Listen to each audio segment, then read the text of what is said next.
Jai Shri Shyam, my dear friends, you are most welcome in this second part of income tax rates structure, जिसमें मैं आपके साथ में company, cooperative society, firm, local authority वगैरह से related जो tax rates structure है उसकी बात करूंगा, जिसमें सबसे पहले मैं आपके साथ में कॉर्पोरेट एंटिटीज के लिए लॉ मेकर्स ने जो ऑल्टरनेटिव टैक्स रिजीम के स्पेशल प्रोविजंस लॉ में जो मेंटेन किए हैं, जिनकी नॉलेज भी एग्जामिनर हमसे प्रैक्टिकल प्रॉब्लम जब वो देते हैं, हाँ, उससे टेस्ट कर लेते हैं। ऐसे स्पेशल और ऑल्टरनेटिव टैक्स रिजीम के प्रोविजंस में मैं आपको लेकर चलना चाहता हूं, लेकिन उससे पहले कॉर्पोरेट एंट्रीज के लिए बाय डिफॉल्ट जो चीजें एप्लीकेबल हैं वो आपके सामने से निकाल देता हूं। सुनिए जरा।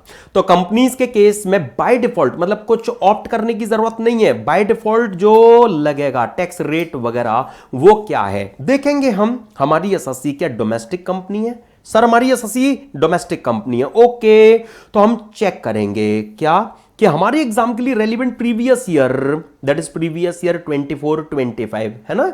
हाँ, in terms of assessment year, that is assessment year 25-26 के लिए हमारी एसएससी सपोज एक डीलिमिटेड है domestic company. Okay my dear friends, मैंने माना है हमारी एसएससी कोई डीलिमिटेड डोमेस्टिक कंपनी है, उनके लिए हम प्रीवियस ईयर 24-25 के लिए टैक्स रेट क्या लगेगा उसके लिए ये चेक करेंगे कि क्या उनकी प्रीवियस ईयर 22-23 में क्या उनकी प्रीवियस ईयर 22-23 में जो टर्नओवर थी, total sales turnover gross receipt, क्या वो 400 करोड़ से ज्यादा नहीं थी? हाँ सर, वो 400 करोड़ से ज्यादा नहीं थी। अगर ऐसा है, अगर उनकी प्रीवियस ईयर 22-23 में अगर उनकी जो टर्नओवर है अगर वो 400 करोड़ के इक्वल भी हो, चलेगा, ज्यादा नहीं थी, तो इसका रिजल्ट क्या आएगा? इसका रिजल्ट ये आएगा कि जो हमारे एग्जाम के लिए रेलिवेंट प्रीवियस ईयर के लिए जो टैक्स रेट है वो हमारी एसएससी डीलिमिटेड डोमेस्टिक कंपनी के लिए 25% कहलाएगी। ठीक है, तो स्पेसिफिकली प्रीवियस ईयर 22-23 में अगर उनकी टर्नओवर ग्रॉस रिसीट्स अगर 400 करोड़ से ज्यादा नहीं रही होगी, तो ऐसे केस के लिए, फॉरएवर के लिए नहीं, previous year 24-25 in terms of assessment year 25-26 के लिए जो टैक्स रेट है वो 25% या कहलाएगी। नॉर्मली डोमेस्टिक कंपनी के लिए जो टैक्स रेट है वो बाय डिफॉल्ट क्या लगता है? नॉर्मली डोमेस्टिक कंपनी के लिए जो टैक्स रेट है वो 30% एप्लीकेबल होता है। अब एक चीज मैं आपको कंसीडर और यहां बता देना चाहता हूं, सपोज डीलिमिटेड प्रीवियस ईयर 24-25 में न्यूली इनकॉर्पोरेट हुई है, मान लिया मैंने, फर्स्ट ईयर है उनका ये। ओके, तो हम तो चेक करेंगे कि प्रीवियस 22-23 में क्या उनकी टर्नओवर 400 करोड़ ज्यादा नहीं थी? हाँ, नहीं थी, नील थी। क्यों? क्योंकि वो तब एग्जिस्टेंस में थी नहीं। तो मतलब क्या, फर्स्ट ईयर में तो अगर प्रीवियस 24-25 डीलिमिटेड का फर्स्ट ईयर हो तो उस ईयर इन कॉर्पोरेशन में तो 25% का जो बेनिफिट है वो ले ही पाएंगी। सिंपल है, ठीक है ना फ्रेंड्स। अच्छा, बाय डिफॉल्ट किसी डोमेस्टिक कंपनी के लिए जो टैक्स रेट है वो 30% लगता है। फॉरेन कंपनी के केस में जो टैक्स रेट जो पहले 40% हुआ करता था, अब उसको हटा के 35% Nirmala, my dear friends, Nirmala Sitharaman ji ने फाइनेंस एक्ट 2024 से कर दिया है। तो फॉरेन कंपनी का जो टैक्स रेट है उनको इंसेंटिवाइज करते हुए 40 से घटाकर 35% कर दिया गया। सर ये तो टैक्स की बात हुई, व्हाट अबाउट सरचार्ज? सुनिए, अगर हमारी एसएससी डोमेस्टिक कंपनी हम चेक करेंगे टोटल इनकम 1 करोड़ ज्यादा नहीं है तो नो सरचार्ज। लेकिन टोटल इनकम अगर 1 करोड़ से ज्यादा हुई लेकिन 10 करोड़ से क्रॉस नजर करती हुई हमें नहीं आई, तो फिर टैक्स का 7% सरचार्ज लगाया जाएगा। लेकिन कहीं टोटल इनकम 10 करोड़ से भी ज्यादा हो गई तो फिर टैक्स का जो भी टोटल टैक्स होगा उसका 12% सरचार्ज हम लगा देंगे। सपोज हमारी एसएससी फॉरेन कंपनी है तो उनकी टोटल इनकम अगर 1 करोड़ से ज्यादा नहीं होगी तो नो सरचार्ज। कहीं 1 करोड़ से ज्यादा हुई लेकिन 10 करोड़ से ज्यादा नहीं है तो केवल 2% सरचार्ज। और कहीं उनकी टोटल इनकम 10 करोड़ से भी ज्यादा हुई तो टोटल टैक्स का 5% सरचार्ज लगाया जाएगा। और सेस तो आपको कहने की जरूरत ही नहीं है, एवरग्रीन है ना। टैक्स एंड सरचार्ज के एग्रीगेट अमाउंट पर 4% in each and every case जो लेबिएबल बनता है वो यहां पर भी लगेगा। ठीक है, अब मेनली मैं यहां पर फोकस करूंगा जो इन कॉर्पोरेट एंटिटीज के लिए ऑप्शनल और alternative tax regime law makers ने लॉ में मेंटेन किया है उस पर। मतलब क्या, हमारी एसएससी अगर फॉलोइंग के लिए ऑप्ट करेंगी तो ही वो फॉलोइंग सेक्शन जो हम डिस्कस करने जा रहे हैं वो लगेगा। और उसमें सबसे पहले बात होगी सेक्शन 115 BAA की, जहां लॉ मेकर्स ने डोमेस्टिक कंपनी जिसके लिए बाय डिफॉल्ट टैक्स रेट 30% होता है वो घटा के 30 से 22 कर दिया है ना फ्रेंड्स। एक्चुअली लॉ मेकर्स ने 115 BAA की एप्लीकेबिलिटी कोई भी डोमेस्टिक कंपनी हमारी एसएससीयां हो सकती है, चाहे वो मैन्युफैक्चरिंग में एंगेज्ड है, चाहे वो ट्रेडिंग में एंगेज्ड है, चाहे वो लिस्टेड है, चाहे वो अनलिस्टेड है, चाहे वो प्राइवेट डोमेस्टिक कंपनी है, पब्लिक डोमेस्टिक कंपनी है, कंस्ट्रक्शन में एंगेज्ड है, चाहे वो गवर्नमेंट कंपनी है, डोमेस्टिक कंपनी ना, बात खत्म। ठीक है फ्रेंड्स, तो यहां पर एनी डोमेस्टिक कंपनी, ओके, चाहे कंस्ट्रक्शन में एंगेज्ड है, चाहे वो गवर्नमेंट कंपनी है, चाहे वो पब्लिक है, प्राइवेट है, लिस्टेड है, अनलिस्टेड है, मैन्युफैक्चरिंग में एंगेज्ड है, ट्रेडिंग में एंगेज्ड है, all domestic companies are covered here. लेकिन भाई 30 से अगर रेट 22 किया जा रहा है तो कुछ तो एक्सपेक्ट आपसे किया जाएगा। हाँ, मतलब इस लोअर टैक्स रेट का बेनिफिट आप क्लेम कर सके, इसके लिए कुछ कंडीशंस कंपनी के पार्ट पर फुलफिल होनी चाहिए। क्या? एक तो उनकी जो टोटल इनकम है वो जब कंप्यूट करेंगी तो उसमें फॉलोइंग बेनिफिट्स नहीं क्लेम करेंगी, मतलब फॉलोइंग बेनिफिट्स को नहीं यहां सेक्रीफाइस करना होगा। कौन से? एक तो एडिशनल डेप्रिसिएशन भूल जाओ, नहीं मिलेगा। दूसरा, अगर आप टी डेवलपमेंट अकाउंट या साइट रिस्टोरेशन अकाउंट वाली डिडक्शन लेना चाहो, नहीं मिलेंगी। तीसरा, अगर आप साइंटिफिक रिसर्च की कंट्रीब्यूशन बेस्ड डिडक्शन अगर एक्सपेक्ट करते हैं तो वो साइंटिफिक रिसर्च की कंट्रीब्यूशन बेस्ड डिडक्शन नहीं मिलेंगी।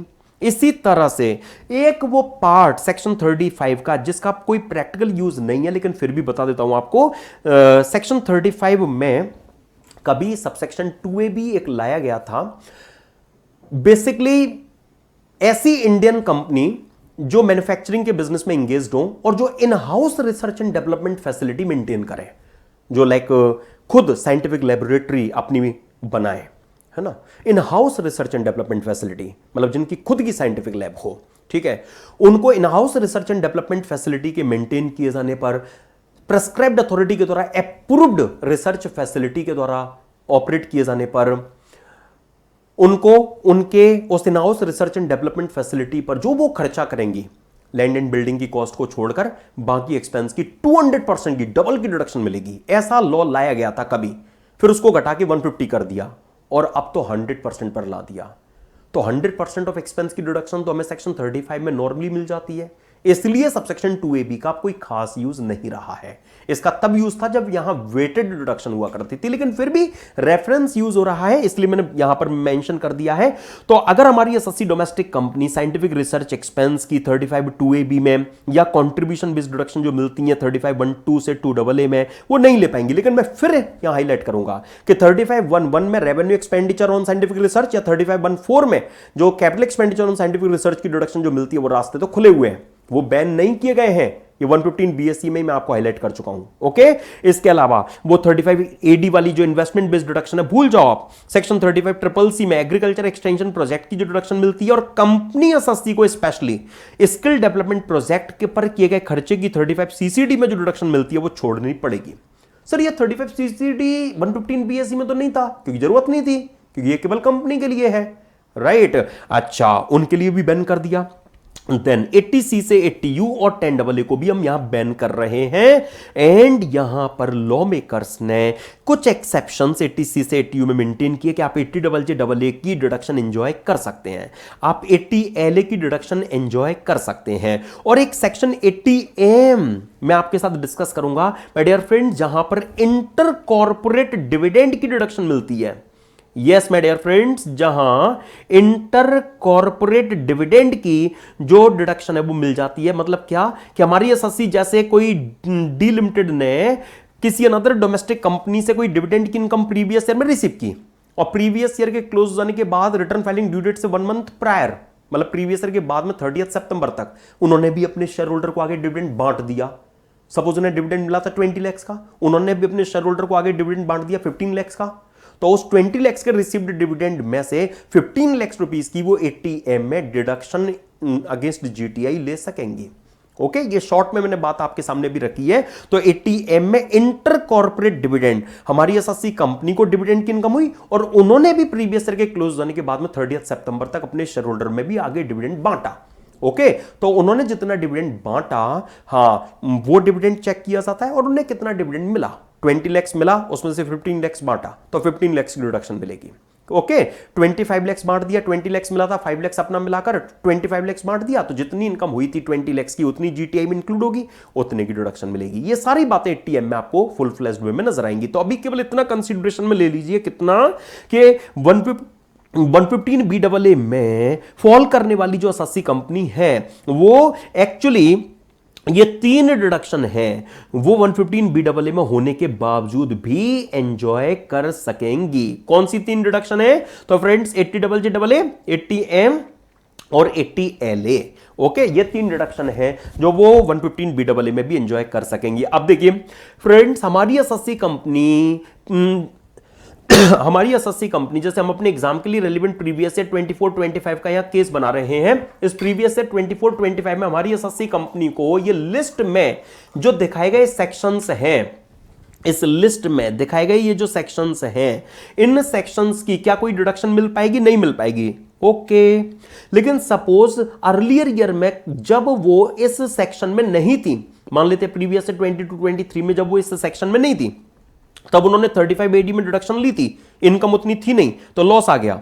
अब वो लॉस करेंट ईयर में सपोज उनका ब्रॉड फॉरवर्ड होकर यहां आ रहा है, जो 35 AD की डिडक्शन से एट्रीब्यूटेबल है, क्या बेनिफिट मिलेगा? वो रूल जो 115 BAC में आपने देख रखा है वो यहां लगेगा। मतलब क्या, देखिए जरा प्लीज, कि if due to deduction under any section as mentioned in aforesaid point number 1, for example 35 AD, if due to deduction under any section as mentioned in aforesaid point number 1, any loss or unabsorbed depreciation has arisen in an earlier year, like in this year, which are being carried forward to current year, okay, such loss or unabsorbed depreciation neither adjusted in computing current year total income nor carried forward. okay, देखिए मैंने जितना underline किया केवल वो part आपने भी देखना था। राइट माय डियर फ्रेंड्स, केवल जितना अंडरलाइन किया वो पार्ट आपने कंसीडरेशन में लेकर चलना था। तो मतलब क्या निकला कि जैसा हमने वहां डिस्कशन किया था कि आपको करंट ईयर में तो इन सेक्शंस की डिडक्शन मिलेगी नहीं, और अगर इन सेक्शंस की डिडक्शन आपने अर्लियर ईयर में लेकर अगर कोई लॉस क्रिएट कर रखा है अपना, या एडिशनल डेप्रिसिएशन की वजह से अनअब्सॉर्ब्ड डेप्रिसिएशन आपका अराइज हो रखा है जिसको आप करंट ईयर में ब्रॉट फॉरवर्ड करके ला रहे हो, तो करंट ईयर में वो ब्रॉट फॉरवर्ड लॉस और अनअब्सॉर्ब्ड डेप्रिसिएशन भी जो इन सेक्शंस की डिडक्शन से एट्रीब्यूटेबल होगा वो आपका लॉस्ट हो जाएगा, वो उसका बेनिफिट आपको नहीं दिया जाएगा, वो आपको आगे कैरी फॉरवर्ड भी नहीं करने दिया जाएगा। अब एक इंटरेस्टिंग सा केस देखिए, हुआ क्या, सुनिए जरा। सपोज कोई ए लिमिटेड कंपनी थी जो 115BAA में फॉल कर रही थी, या मान लेते हैं ऐसा केस बनाते हैं कि सपोज कोई ए लिमिटेड कंपनी जो 115BAA की शकल नहीं देखती, उसे ऑप्ट नहीं करती, वो ए लिमिटेड कंपनी 35 AD वाला बिजनेस चला रही थी, उन्होंने 35 AD में डिडक्शन मांगी थी, 100 लैक्स की प्रॉफिट था 20 लैक्स का, तो 80 लैक्स का लॉस आ गया। ए लिमिटेड कंपनी का 35 AD की डिडक्शन की वजह से 80 लैक्स रुपीस का लॉस क्रिएट हो रखा है, मान लेते हैं प्रीवियस है 22-23 में, वो एडजस्ट अभी हुआ नहीं।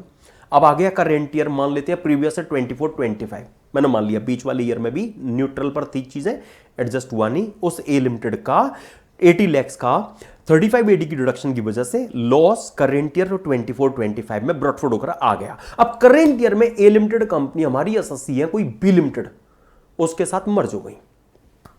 ओके, तो आपने इंटरमीडिएट लेवल पर भी देखा होगा, मैं तो सेट ऑफ चैप्टर में आपके साथ डिस्कस करूंगा ही कि अमलगमेशन के केस में अमलगमेटिंग कंपनी का जो लॉस होगा वो अमलगमेटेड कंपनी का अमलगमेशन वाले ईयर का लॉस माना जाएगा। मतलब अमलगमेटेड कंपनी को फ्रेश 8 ईयर्स की लाइफ मिलेगी उस लॉस को एंजॉय करने के लिए। ये सेक्शन 72A में आपको सबसे पहले ये बात देखने को मिलेगी। ठीक है फ्रेंड, सेट ऑफ चैप्टर में। तो अब हमारी एसएससी तो बी लिमिटेड है, जिसके साथ में ये ए लिमिटेड मर्ज हो गई, तो ए लिमिटेड बन गई अमलगमेटिंग कंपनी। उनका जो 35 AD की डिडक्शन की वजह से जो लॉस क्रिएट हो रखा है प्रीवियस 22-23 से 80 लैक्स रुपीस का, अब ये ए लिमिटेड जब हमारी एसएससी बी लिमिटेड के साथ मर्ज हुई 24-25 में, तो हमारी एसएससी बी लिमिटेड का ये 80 लैक्स रुपीस का जो ए लिमिटेड वाला लॉस था वो हमारी एसएससी बी लिमिटेड का प्रीवियस 24-25 का लॉस कहलाएगा।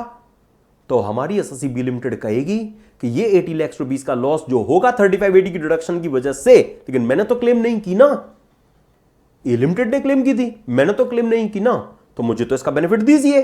लॉ मेकर्स अगर नहीं दे पाएंगे, लॉ मेकर्स ने क्या कहा कि जो आपने डिडक्शन क्लेम की थी उसकी वजह से लॉस आए, या किसी और ने इन बैन किए गए सेक्शन की कोई डिडक्शन लाइक 3580 की डिडक्शन क्लेम की, किसी और का वो लॉस आया, जो आपका लॉस माना जाए, जो आपका लॉस अगर माना जाए, जैसे वो ए लिमिटेड अमलगमेटिंग कंपनी का 3580 की डिडक्शन वाला जो 80 लाख का लॉस था, वो हमारी एसएससी बी लिमिटेड का लॉस माना जा रहा है एज पर सेक्शन 72 है, जो सेट ऑफ चैप्टर में आप देखेंगे, है ना। तो वो बी लिमिटेड का हमारी एसएससी का जो लॉस माना जा रहा है, ए लिमिटेड वाला लॉस, वो 80 लाख का, हाँ, आपको ना तो उसका करेंट ईयर में कोई एडजस्टमेंट मिलेगा और ना ही आप उसको आगे कैरी फॉरवर्ड कर पाएंगे।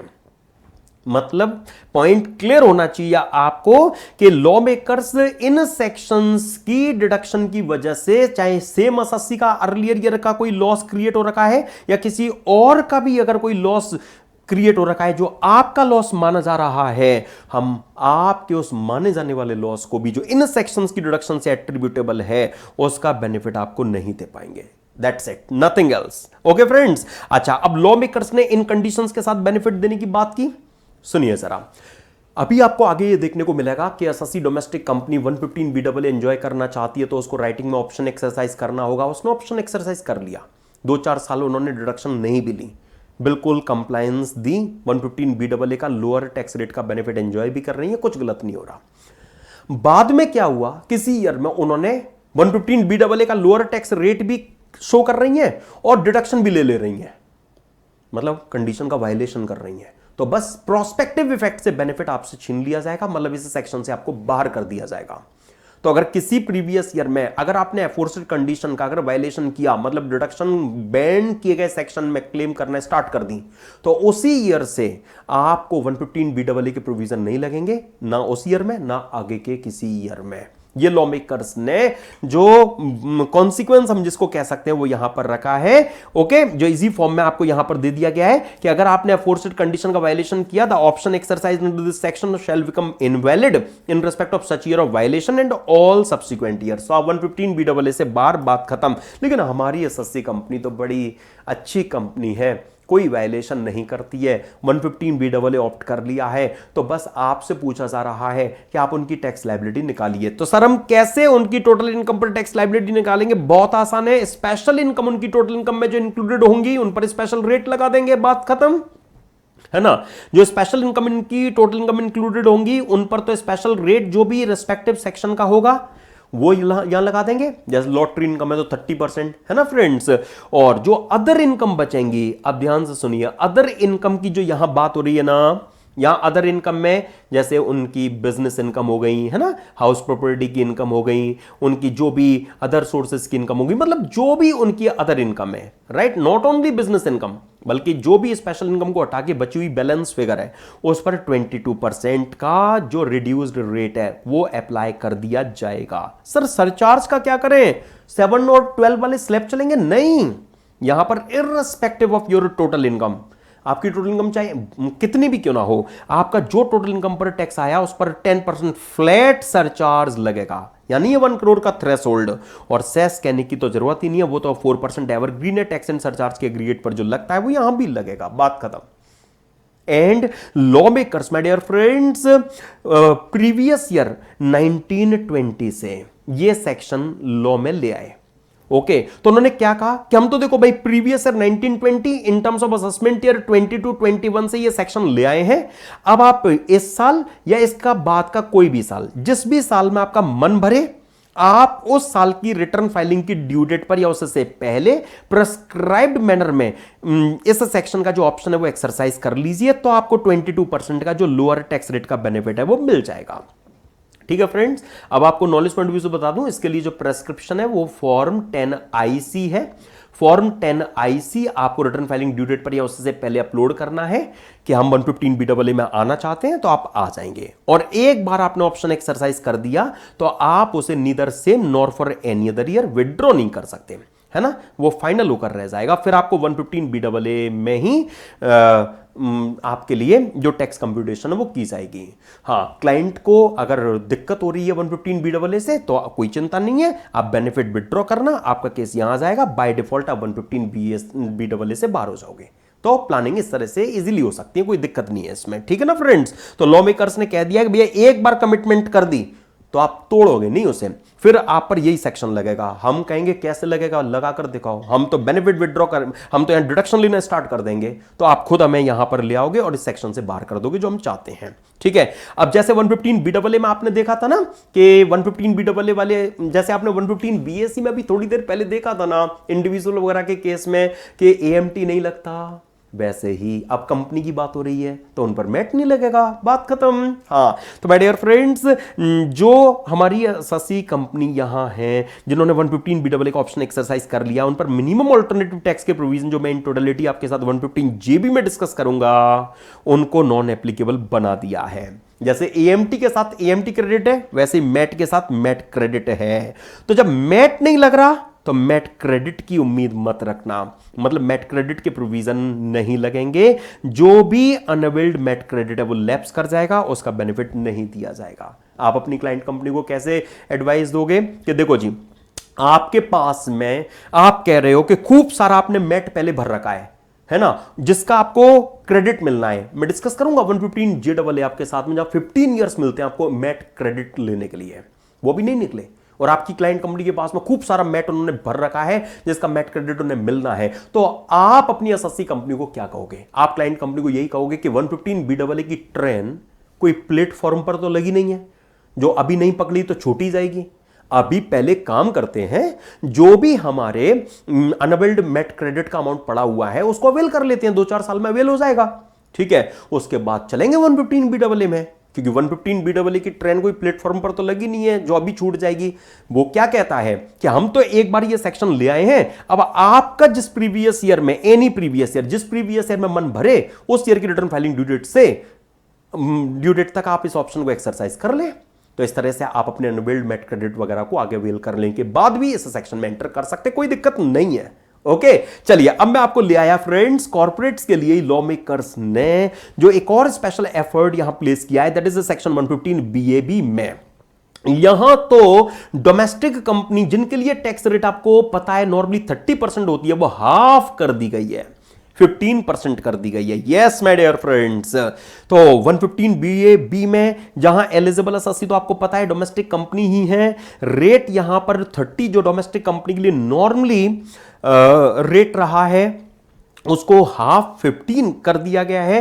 तो यहां पर फ्रेंड्स एक्सपेक्टेशन लॉ मेकर्स की थोड़ी ज्यादा रहेंगी। यहां पर कोई भी डोमेस्टिक कंपनी नहीं चलेगी, मैन्युफैक्चरिंग में एंगेज होनी चाहिए, वो न्यूली फॉर्म्ड होनी चाहिए। इस तरह का मैसेज लॉ मेकर्स 2019 में जब ये सेक्शन लाए थे, प्रीवियस ईयर 1920 से जिसे उन्होंने एप्लीकेबल बनाया था, डियर फ्रेंड्स 1 अक्टूबर 2019 ऑनवर्ड्स जो इन्फोर्स आया था, एक्चुअली उन्होंने ये मैसेजेस कंडीशंस के थ्रू पास ऑन किए कि हमने जो रेट हाफ करने वाला ये बेनिफिट जो इस सेक्शन में दिया है आप उसे क्लेम कर सके, इसके लिए आपके पार्ट पर कुछ कंडीशंस फुलफिल होनी चाहिए। क्या? एक तो वो डोमेस्टिक कंपनी कोई भी आर्टिकल और थिंग की मैन्युफैक्चरिंग या प्रोडक्शन का बिजनेस करती हुई हमें नजर आनी चाहिए।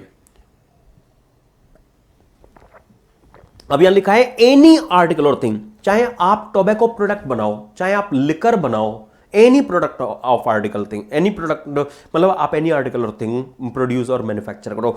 और इसके अलावा आप क्या कर सकते हो, इंक्लूडिंग रिसर्च और डिस्ट्रीब्यूशन ऑफ इट्स मैन्युफैक्चर्ड और प्रोड्यूस्ड आर्टिकल, मतलब आप अपने द्वारा मैन्युफैक्चर्ड, ट्रेडिंग नहीं चलेगी, हां आप अपने द्वारा मैन्युफैक्चर्ड जो प्रोडक्ट आर्टिकल है बेसिकली आप उनसे रिलेटेड कोई रिसर्च डेवलपमेंट की एक्टिविटी चला सकते हैं, कोई डिस्ट्रीब्यूशन एक्टिविटी आप कैरी आउट कर सकते हैं, but not engaged in any other business. आप कोई भी और बिजनेस एक्टिविटी अगर हमें चलाते हुए नजर आएंगे तो बेनिफिट नहीं ले पाएंगे। और इसके अलावा आप न्यूली फॉर्म्ड होनी चाहिए, मतलब 1 अक्टूबर 2019 को इसके बाद में वो कंपनी सेटअप एंड रजिस्टर्ड हुई हो, एंड वो 31 मार्च 2024 को या इससे पहले अब मैन्युफैक्चरिंग कमेंस भी कर दे। तो आपके एग्जाम के लिए रेलिवेंट प्रीवियस है 24-25 के दौरान अगर कोई डोमेस्टिक कंपनी मैन्युफैक्चरिंग अगर अपनी कमेंस करेगी तो वो 115 BAB का बेनिफिट नहीं ले सकेगी। रहेगी। ओके, तो ये हम कह सकते हैं एक सनसेट क्लॉज, एक एंडिंग डेट 115 बीएबी में आ रखी है। अब आपने एक चीज नोट की, यहां पर मैन्युफैक्चरिंग, यहां पर बिजनेस ऑफ मैन्युफैक्चरिंग और प्रोडक्शन ऑफ एनी आर्टिकल और थिंग की बात हुई है। तो एक इश्यू यहां पर यह राइज होता है कि सर अगर कोई एक्स लिमिटेड कंपनी इलेक्ट्रिसिटी अगर जनरेट कर रही है, अगर सपोज एक्स लिमिटेड के द्वारा अगर कोई जनरेशन ऑफ पावर का, इलेक्ट्रिसिटी जनरेशन का बिजनेस अगर चलाया जा रहा है,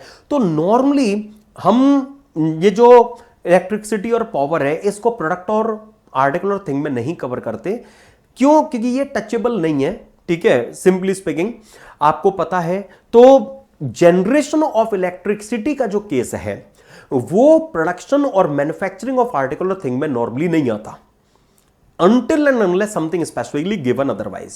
जैसे एडिशनल डेप्रिसिएशन वाले कॉन्सेप्ट में मैं पीजीपीएड में आपके साथ डिस्कस करूंगा कि वहां 35(1)(2)A में लिखा हुआ है कि आप किसी आर्टिकल और थिंग की मैन्युफैक्चरिंग प्रोडक्शन कीजिए। तो जनरेशन ऑफ इलेक्ट्रिसिटी वाला केस वहां नहीं आ पा रहा था, तो लॉ मेकर्स अमेंडमेंट लेकर आए और उन्होंने क्लियरली लिखा कि नहीं, या तो आप कोई भी आर्टिकल और थिंग मैन्युफैक्चर प्रोड्यूस कर लीजिए या आप आर्टिकल या आप इलेक्ट्रिसिटी का जनरेशन कीजिए, तो अभी हम एडिशनल डेप्रिसिएशन दे देंगे। ओके, तो नॉर्मली मैन्युफैक्चरिंग और प्रोडक्शन ऑफ एनी आर्टिकल और थिंग में जनरेशन ऑफ इलेक्ट्रिसिटी का केस नहीं आता, लेकिन यहां लॉ मेकर्स पावर सेक्टर वाली कंपनीज को भी इंसेंटिवाइज करना चाहते हैं।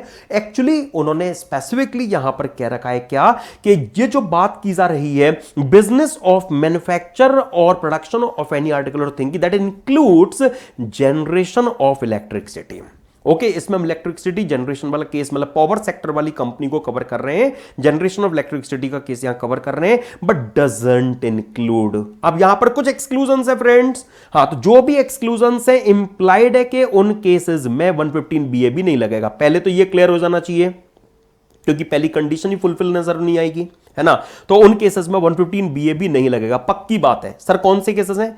हाँ, तो अगर आप कंप्यूटर सॉफ्टवेयर डेवलपमेंट का बिजनेस चला रहे हो, है ना, तो अगर आप कंप्यूटर सॉफ्टवेयर का डेवलपमेंट मतलब कोई कंप्यूटर सॉफ्टवेयर डेवलपिंग कंपनी है, वो कहें कि भाई हम भी तो एक प्रोडक्शन और मैन्युफैक्चर ऑफ आर्टिकल और थिंग में एंगेज्ड हैं, हम भी तो एक आर्टिकल और थिंग कंप्यूटर सॉफ्टवेयर प्रोड्यूस कर रहे हैं ना, कर रहे होंगे, लेकिन हम यहां पर 115 बीए भी नहीं दे पाएंगे। ऐसे ही अगर आप माइनिंग के बिजनेस में एंगेज्ड हैं या मार्बल ब्लॉक्स या सिमिलर आइटम्स को स्लैब्स में अगर कन्वर्ट कर रहे हैं या bottling of gas into cylinder के बिजनेस में एंगेज्ड हैं, या अगर आप प्रिंटिंग ऑफ बुक्स में एंगेज्ड हैं या प्रोडक्शन ऑफ सिनेमाटोग्राफिक फिल्म्स मतलब सिनेमा हॉल में चलाई जाने वाली मूवी फिल्म के प्रोडक्शन में अगर आप एंगेज्ड हैं, या कोई भी अदर बिजनेस जिससे सीजी इस रिलेशन में नोटिफाई करते हैं, ठीक है, तो ये वो केसेस हैं जिनमें 115 बीएबी का फायदा आपको नहीं मिलेगा। अब बात चल रही है तो ब्रीफली बताता हूं आपको, सुनिए।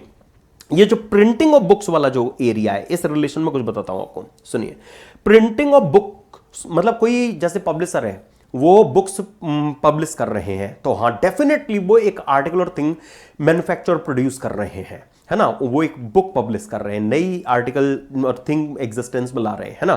तो लेकिन फिर भी स्पेसिफिकली गिवन है, तो प्रिंटिंग ऑफ बुक के केस में सेक्शन 115 बीएबी का बेनिफिट तो नहीं मिलेगा, लेकिन एडिशनल डेप्रिसिएशन के केस में भी आप मैन्युफैक्चरिंग और प्रोडक्शन ऑफ एनी आर्टिकल और थिंग में एंगेज्ड होने चाहिए।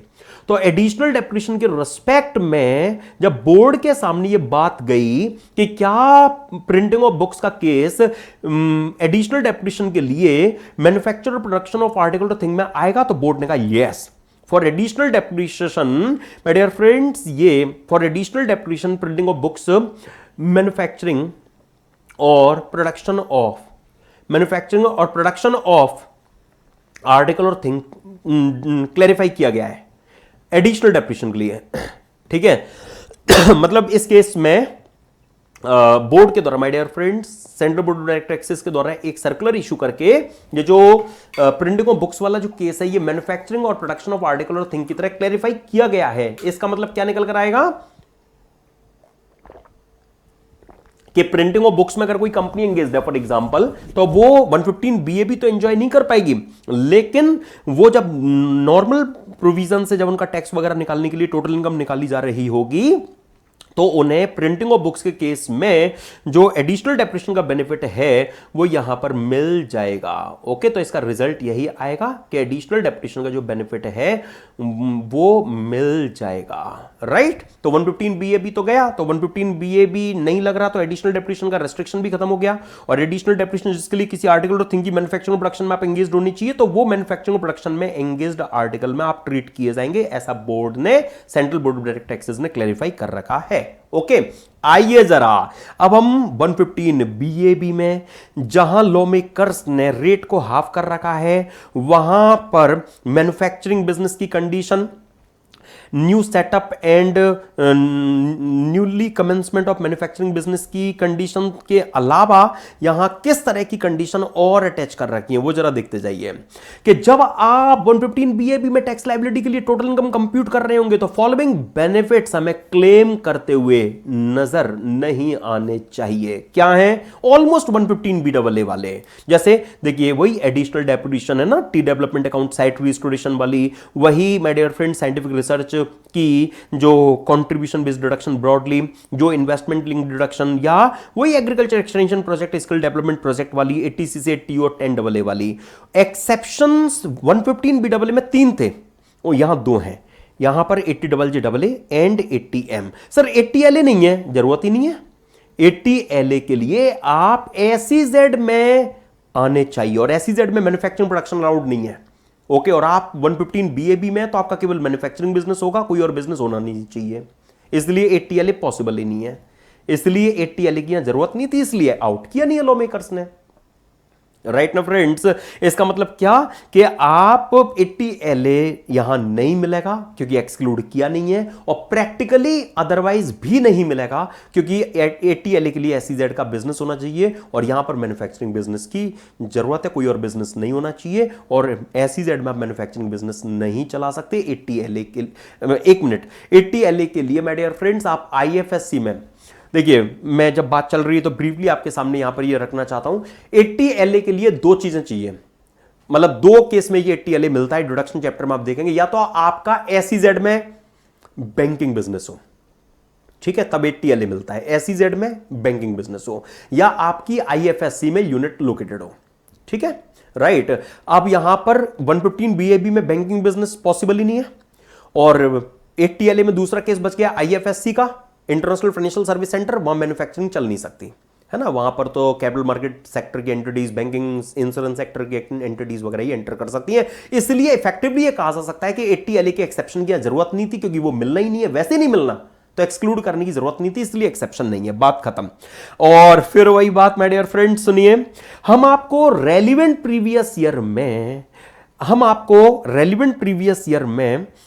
अच्छा एक चीज आपको और बताता हूं पहले आगे बढ़ने से पहले, और वो क्या है सुनिए, वो बात केवल इतनी है कि 115 BAB लॉ मेकर्स जो लॉ में लाए हैं उसके लिए उन्होंने कहा है कि देखो यूं तो ये फोर्स नहीं किया, जरा हम आपके लिए ये ऑप्शनल सेंस में ये जो 115 BAB की स्कीम है वो लाए हैं, लेकिन आपको अपनी फर्स्ट ROI की जो ड्यू डेट होगी, आपको अपनी फर्स्ट रिटर्न फर्निशिंग की जो ड्यू डेट होगी, उस फर्स्ट ITR की ड्यू डेट परियोजना से पहले प्रेस्क्राइब्ड मैनर में अपना 115 BAB का ऑप्शन एक्सरसाइज करना होगा। फॉर्म 10 ID इसके लिए प्रेस्क्राइब्ड है, आपने कोई भी फॉर्म नंबर मेमोराइज नहीं करना है। ओके माय डियर फ्रेंड्स, आपको just knowledge point of view से मैंने केवल मेंशन किया है। तो मतलब क्या कि जो हमारी एसएससी डोमेस्टिक कंपनी की जो newly formed manufacturing company practically होगी, उनकी जो फर्स्ट ITR जानी होगी, उस फर्स्ट ITR की जो ड्यू डेट होगी उस तक उन्हें 115 BAB के लिए डिसाइड करना होगा। अगर उन्होंने 115 BAB ऑप्ट करना है तो ये फॉर्म अपलोड करना है, कर दिया, ठीक है, तो आप हमेशा के लिए 115 BAB के हो गए, ठीक है। और अगर एक बार आपने ITR की ड्यू डेट निकाल दी, फर्स्ट ITR की ड्यू डेट निकल गई और ऑप्शन एक्सरसाइज नहीं किया, ये फॉर्म अपलोड नहीं किया, तो आपके हमेशा के लिए 115 BAB के दरवाजे बंद हो गए, क्योंकि आपको फर्स्ट ITR की फर्स्ट रिटर्न की ड्यू डेट पर ही, फर्स्ट रिटर्न की ड्यू डेट या उससे पहले ही ये ऑप्शन एक्सरसाइज करना होगा। हां, जैसा मैंने कहा, एक बार आपने ऑप्शन एक्सरसाइज कर लिया तो आप उसे neither same nor for any other year withdraw नहीं कर सकते, ठीक है। पहले ये वाला पार्ट आपने यहां पर कंसीडरेशन में लेना था। और जब बात चली रही है तो एक छोटी सी बात मैं आपको और बता देता हूं, सुनिए। सपोज कोई एक A लिमिटेड कंपनी है, मैंने माना सपोज कोई एक ए लिमिटेड कंपनी है जिन्होंने प्रीवियस ईयर 22-23 में वो इनकॉर्पोरेट हुई थी, बिजनेस को न्यूली उन्होंने कमेंस किया था। प्रीवियस ईयर 22-23 में वो न्यूली इनकॉर्पोरेट हुई थी, बिजनेस कमेंस किया था। 115 बीएबी का उन्होंने ऑप्शन भी अपना एक्सरसाइज कर लिया था। ठीक है, प्रीवियस ईयर 22-23 से वो 115 बीएबी में हाफ टैक्स रेट का जो बेनिफिट है वो एंजॉय कर रही है। ठीक है, मान लेते कोई ए लिमिटेड कंपनी थी। ओके, अब दूसरी तरफ कोई बी लिमिटेड कंपनी, हमारी एसएससी कंपनी है, वो B limited company suppose previous year 24-25 में मान लेते हैं जून 24 में इनकॉर्पोरेट हुई। उन्होंने भी प्रीवियस ईयर 24-25 के लिए सपोज 115 बीएबी का जो ऑप्शन है वो एक्सरसाइज कर लिया है। ओके, और दिसंबर 24 में क्या हुआ है कि सपोज ए लिमिटेड का इस बी लिमिटेड के साथ में मर्जर हो गया। अब दिसंबर 24 तक तो ए लिमिटेड भी एग्जिस्टेंस में थी, तो दिसंबर 24 तक तो इनकम ए लिमिटेड ने भी कमाई थी, उस अमलगमेटिंग कंपनी की भी इस प्रीवियस ईयर 24-25 के लिए जो आईटीआर है वो दिसंबर 24 तक की इनकम के लिए तो जाएगी ना, वो भी उसमें अपनी 115 बीएबी की 15% की टैक्स रेट का बेनिफिट लेना चाहेंगे। इधर ये जो हमारी SSC B limited amalgamated company है, उन अमलगमेटेड कंपनी की प्रीवियस ईयर 24-25 की जब आईटीआर जाएगी तो इनके द्वारा भी 115 बीएपी का ऑप्शन ड्यू डेट तक एक्सरसाइज कर लिया गया है, तो इनके द्वारा भी अपनी आईटीआर में 15% का जो हाफ रेट है ये वो यूज किया जाएगा। लॉ मेकर्स ने कहा हम एक ही साल के लिए, सेम ईयर के लिए दो कंपनियों को हाफ रेट अलाउ नहीं कर सकते। अमलगमेशन के केस में लॉ मेकर्स ने अमलगमेटिंग कंपनी, हमारे एग्जांपल में जो ए लिमिटेड थी, उनको बैन कर दिया, रेस्ट्रिक्ट कर दिया, कह दिया क्या कि जो अमलगमेटेड कंपनी है दैट इज बी लिमिटेड, वही ये ऐसी कंपनी कहलाएगी जिसको ये कहा जाएगा कि ये ही वो कंपनी है जो 115 बीएपी के लिए इस ईयर ऑफ अमलगमेशन के लिए एलिजिबल है। उन्हीं पर 115 बीएपी के जो प्रोविजंस हैं वो एप्लीकेबल बनेंगे। ओके फ्रेंड्स, आइए एक बार देखिए जरा प्लीज। तो अमलगमेशन के केस में लॉ मेकर्स बस ये चाहते हैं कि सेम ईयर के लिए दो कंपनियां हाफ रेट का जो बेनिफिट है वो एंजॉय ना कर जाएं। ये लॉ मेकर्स, इसे रेस्ट्रिक्ट करने के लिए लॉ मेकर्स इस तरह का जो मैसेज है वो लॉ में कन्वे किए हुए हैं। काइंडली देखिए, the option exercised under section 115 BAB shall remain valid in case of the amalgamated company only, and if the essential conditions as given under this section are continued to be satisfied by such company that is amalgamated company, तो implied है कि इस section की condition fulfil करेंगी तो ही benefit वो ले सकेंगी। इसमें कुछ भी अलग से टेक्निकल नहीं है, सिंपल सी बात है, राइट ना फ्रेंड्स। तो अमलगमेशन के केस में ईयर ऑफ अमलगमेशन के लिए अमलगमेटिंग कंपनी को कॉम्प्रोमाइज करना पड़ेगा, उन्हें 115 बीएबी का फायदा नहीं मिलेगा, क्योंकि अमलगमेटेड कंपनी ही वो कंपनी कहलाएगी जिस पर इस सेक्शन के जो प्रोविजन है वो एप्लीकेबल बनेंगे, उन्हीं का जो ऑप्शन है वो वैलिड ट्रीट किया जाएगा। चलिए, अब मैंने जो सीक्वेंस ब्रेक किया था, अब मैं आपको जरा लेकर आता हूं। एक्चुअली मैंने ऐसा क्यों किया था, उसका रीजन भी आपको बताऊंगा। ये तो आपने देख लिया कि हां relevant previous year, like previous year 24-25 जो हमारे एग्जाम के लिए रेलिवेंट प्रीवियस ईयर, इस प्रीवियस ईयर 24-25 में यस माय डियर फ्रेंड्स, इस प्रीवियस ईयर 24-25 में क्या इन सेक्शंस में से किसी सेक्शन की कोई डिडक्शन हमारी एसएससी कंपनी ले सकेंगी? द आंसर इज नो, बिल्कुल नहीं। क्या ऐसा कोई पॉसिबल केस बन सकता है क्या कि अर्लियर ईयर में हमारी एसएससी कंपनी ने इन सेक्शंस में से किसी सेक्शन में कोई डिडक्शन ले रखी हो और करेंट उससे कोई लॉस या अनएब्सॉर्ब्ड डेप्रिसिएशन उनका राइज हो रखा हो और वो करेंट ईयर में ब्रॉड फॉरवर्ड करा रहा हो? पॉसिबल ही नहीं है सर। क्यों? क्योंकि उन्हें फर्स्ट ईयर में, जैसे प्रीवियस से 22-23 उनका फर्स्ट ईयर था, तो इस फर्स्ट ईयर की आईटीआर ड्यू डेट तक ही उन्हें अपना ऑप्शन एक्सरसाइज करना होता है। उन्हें फर्स्ट आईटीआर में ही ये डिसीजन लेना होता है कि 115 बीएबी में रहना है या नहीं। उन्होंने ऑप्शन एक्सरसाइज कर लिया होगा तो डिडक्शन मिली नहीं होंगी इन सेक्शंस में, तो लॉस और अनएब्सॉर्ब्ड डेप्रिसिएशन कहां से आ जाएगा? इन सेक्शंस की वजह से नहीं आएगा, पक्की बात है ना। तो जैसा आपने 115 बीएससी में देखा था या 115 बीडब्ल्यूए में देखा था, वैसा यहां पर लॉ नजर नहीं आएगा। क्यों? क्योंकि जरूरत नहीं है। लेकिन एक संभावना बनती है, क्या? सपोज हमारी एसएससी कंपनी का तो इन सेक्शंस की डिडक्शन की वजह से कोई loss and absorbed depreciation brought forward होकर नहीं आ रहा है, लेकिन कोई और कंपनी है, लाइक सपोज कोई पी लिमिटेड कंपनी है, उनका इन सेक्शंस की वजह से कोई लॉस और डेप्रिसिएशन है। वो पी लिमिटेड कंपनी हमारी एसएससी कंपनी बी लिमिटेड के साथ मर्ज हो गई और इस वजह से हमारी एसएससी बी लिमिटेड का वो पी लिमिटेड वाला इन सेक्शंस की डिडक्शन की वजह से जो लॉस और डेप्रिसिएशन था वो हमारी एसएससी बी लिमिटेड का लॉस और डेप्रिसिएशन माना जा रहा है। क्योंकि अमलगमेटिंग कंपनी का लॉस और डेप्रिसिएशन अमलगमेटेड कंपनी का लॉस और डेप्रिसिएशन मान लिया जाता है। ये आपने इंटरमीडिएट लेवल पर भी देखा होगा, बाकी सेट ऑफ चैप्टर में मैं तो आपके साथ डिस्कस सेक्शन 72 में करूंगा ही। तो फिर वो अमलगमेटेड कंपनी ये कह सकती है कि उसका फायदा मैं दे दूं, तो जैसे मना अर्लियर सेक्शन 115 BAA में था वैसा ही यहां पर है। देख लीजिए जरा, तो यहां पर क्या लॉ आपको गिवन है, तो if any loss or unabsorbed of depreciation is attributable to any deduction under any section as mentioned in aforesaid point number 1 and which is deemed of assessee company under section 72A pursuant to amalgamation etc, then such loss or nebs of depreciation neither adjusted in computing current year total income nor carried forward। Okay friends, तो same company का तो हो नहीं सकता, क्योंकि first year में ही उन्हें अपना 115 BAB का ऑप्शन एक्सरसाइज कर लेना होता है, राइट। तो फर्स्ट ईयर से जब डिडक्शन नहीं मिलेंगी तो करेंट ईयर में अर्लियर ईयर से ब्रॉट फॉरवर्ड होकर कैसे आ जाएगा। लेकिन किसी और का तो हो सकता है ना, जो आपका माना जा रहा हो, है ना, तो उसका भी फायदा हम आपको यहां पर नहीं दे पाएंगे। सिंपल सी बात है, राइट। अच्छा, अब सुनिए, यहां पर रेट आप देख रहे हैं हाफ हो रहा है ना फ्रेंड्स, तो एक्सपेक्टेशन भी लॉ मेकर्स की थोड़ी बढ़ेंगी।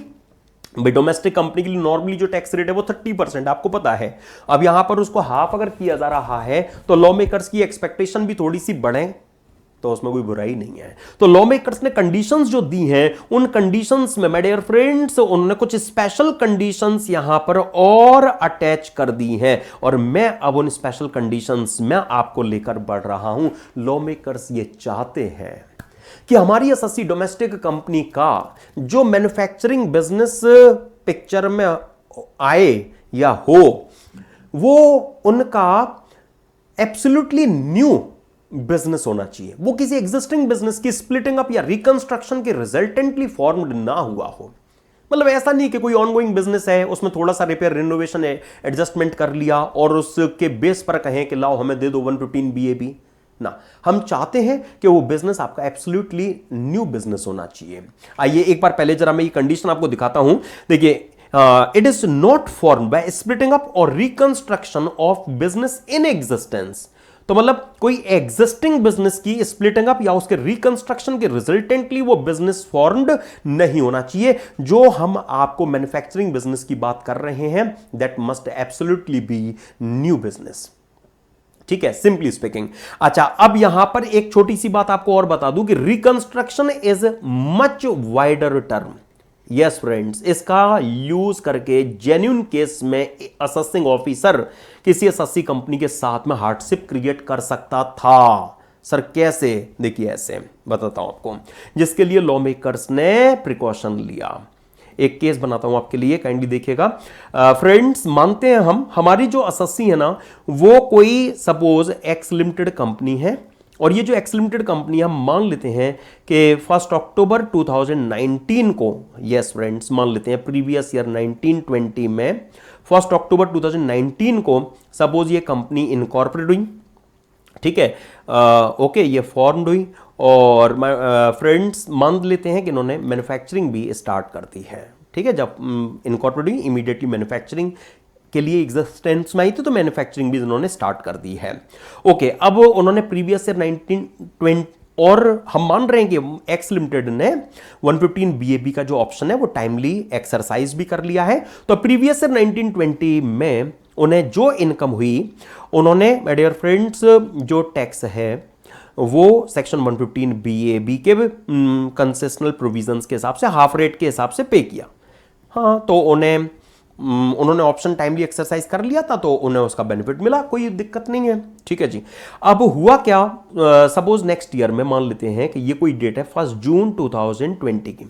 1 जून 2020 को सपोज एक हैवी अर्थक्वेक आया। मैंने माना फ्रेंड्स कोई एक हैवी अर्थक्वेक आया, जिसकी वजह से जो एक्स लिमिटेड कंपनी को उनकी असेट्स का एक्सटेंसिव डैमेज हुआ, उनकी प्लांट मशीनरी बिल्डिंग वगैरह सब ऑलमोस्ट खत्म हो गई। तो ना चाहते हुए भी उन्हें अपना जो बिजनेस है ना वो डिसकंटिन्यू करना पड़ा। ठीक है, उन्हें अपना जो बिजनेस है वो डिसकंटिन्यू करना पड़ा, क्योंकि उनकी असेट्स एक्सटेंसिवली डैमेज हो गई थी, तो उन्हें अपना बिजनेस बंद करना पड़ा 1 जून 2020 को, मतलब प्रीवियस ईयर 2021 में उनका बिजनेस ना चाहते हुए भी उन्हें बंद करना पड़ा, कर दिया। अब उन्हें जिस ईयर में उन्होंने बिजनेस बंद किया ना फ्रेंड्स, यस, उस ईयर से 3 इयर्स के अंदर अंदर आप निकालो वो डेट क्या आएगी, 31 मार्च 2024 की ना। 31 मार्च 2024, ये एक टाइम लिमिट हो गई 3 इयर्स की, है ना, राइट। उन्होंने क्या किया, उन्होंने, हम मान लेते हैं ये कोई डेट ले लेते हैं, सपोज 1 अक्टूबर 2023 की, 1 अक्टूबर 23 को उन्होंने बिजनेस को नए सिरे से उन्होंने स्टार्ट किया, न्यू बिजनेस।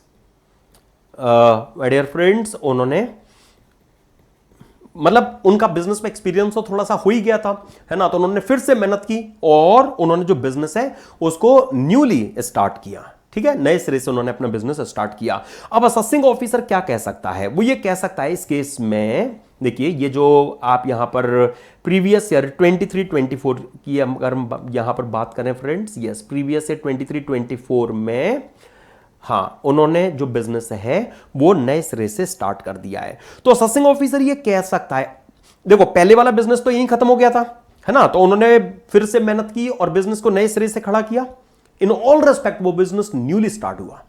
लेकिन असेसिंग ऑफिसर क्या कह सकता है, वो ये कह सकता है कि देखो मैं मानता हूं कि ये बिजनेस आपने न्यूली स्टार्ट किया है, लेकिन आप बिजनेस तो पहले भी चला रहे थे ना, बिजनेस तो आप पहले भी चला रहे थे, तो आपने इस नए बिजनेस से उस अर्लियर बिजनेस को रिवाइव किया है, ये आपने अर्लियर बिजनेस को इससे रीएस्टैब्लिश किया है, तो ये अर्लियर बिजनेस का रीएस्टैब्लिशमेंट और रिवाइवल है, तो ये रिकंस्ट्रक्शन का केस कहलाएगा।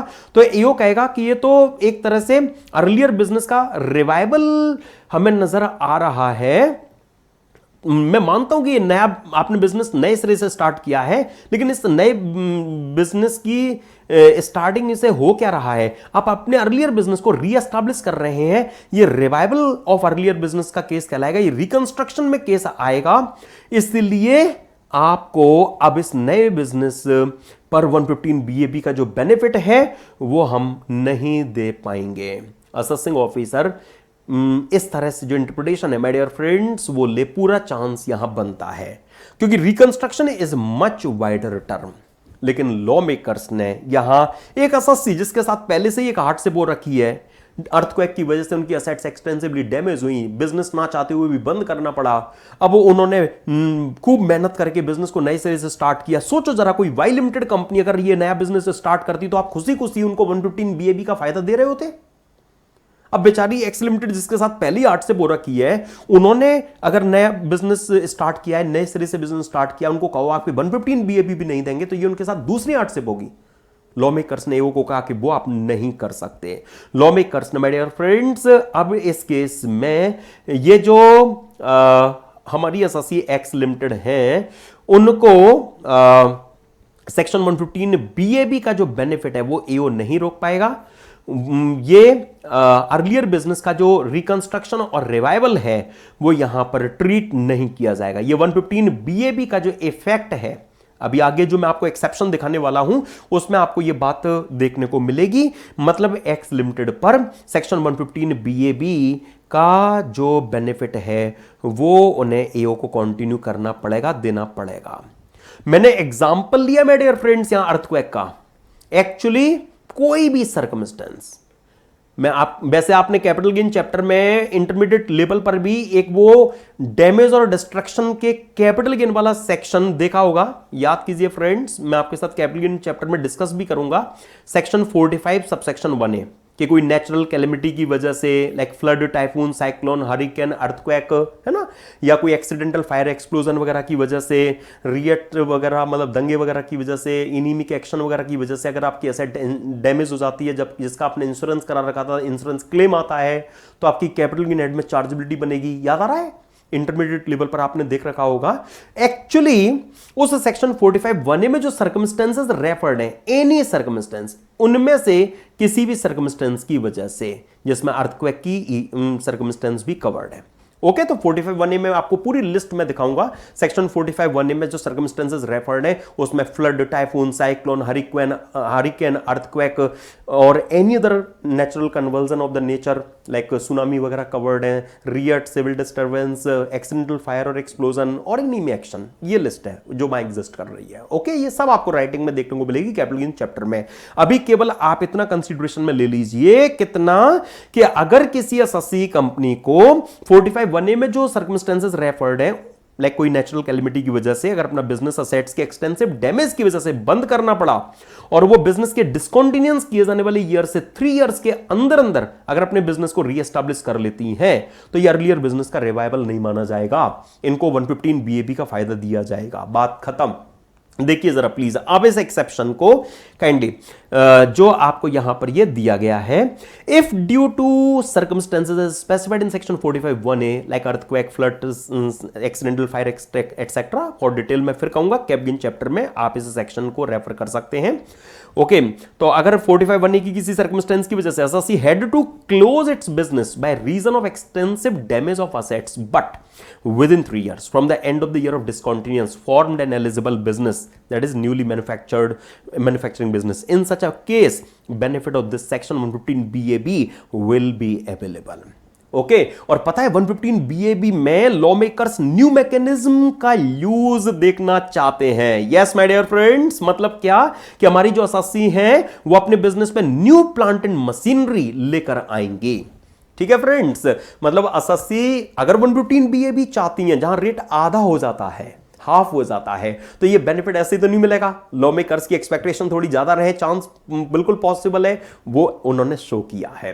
उन्होंने माय डियर फ्रेंड्स यहां न्यू मैकेनिज्म का जो यूज है वो रिक्वायर बनाया है कि आपको अपने बिजनेस में new plant and machinery, brand new plant and machinery लेकर आनी है। आप second hand plant and machinery मतलब previously use plant and machinery नहीं ला सकते। लेकिन कुछ एक्सेप्शंस भी हैं, सुनिए जरा। जैसे सपोज हमारी एसएससी डिलिमिटेड कंपनी मान लेते हैं मैन्युफैक्चरिंग बिजनेस न्यूली स्टार्ट करती हैं, अब उनको कुछ मशीन की जो जरूरत पड़ रही है, वो यूके में मान लेते हैं मिस्टर जॉन है, वो अपने मैन्युफैक्चरिंग बिजनेस में वो मशीन यूज कर रहे हैं। ऐसे तो वो यूज्ड मशीन है लेकिन डिलिमिटेड कंपनी के लिए काफी सूट कर रही है।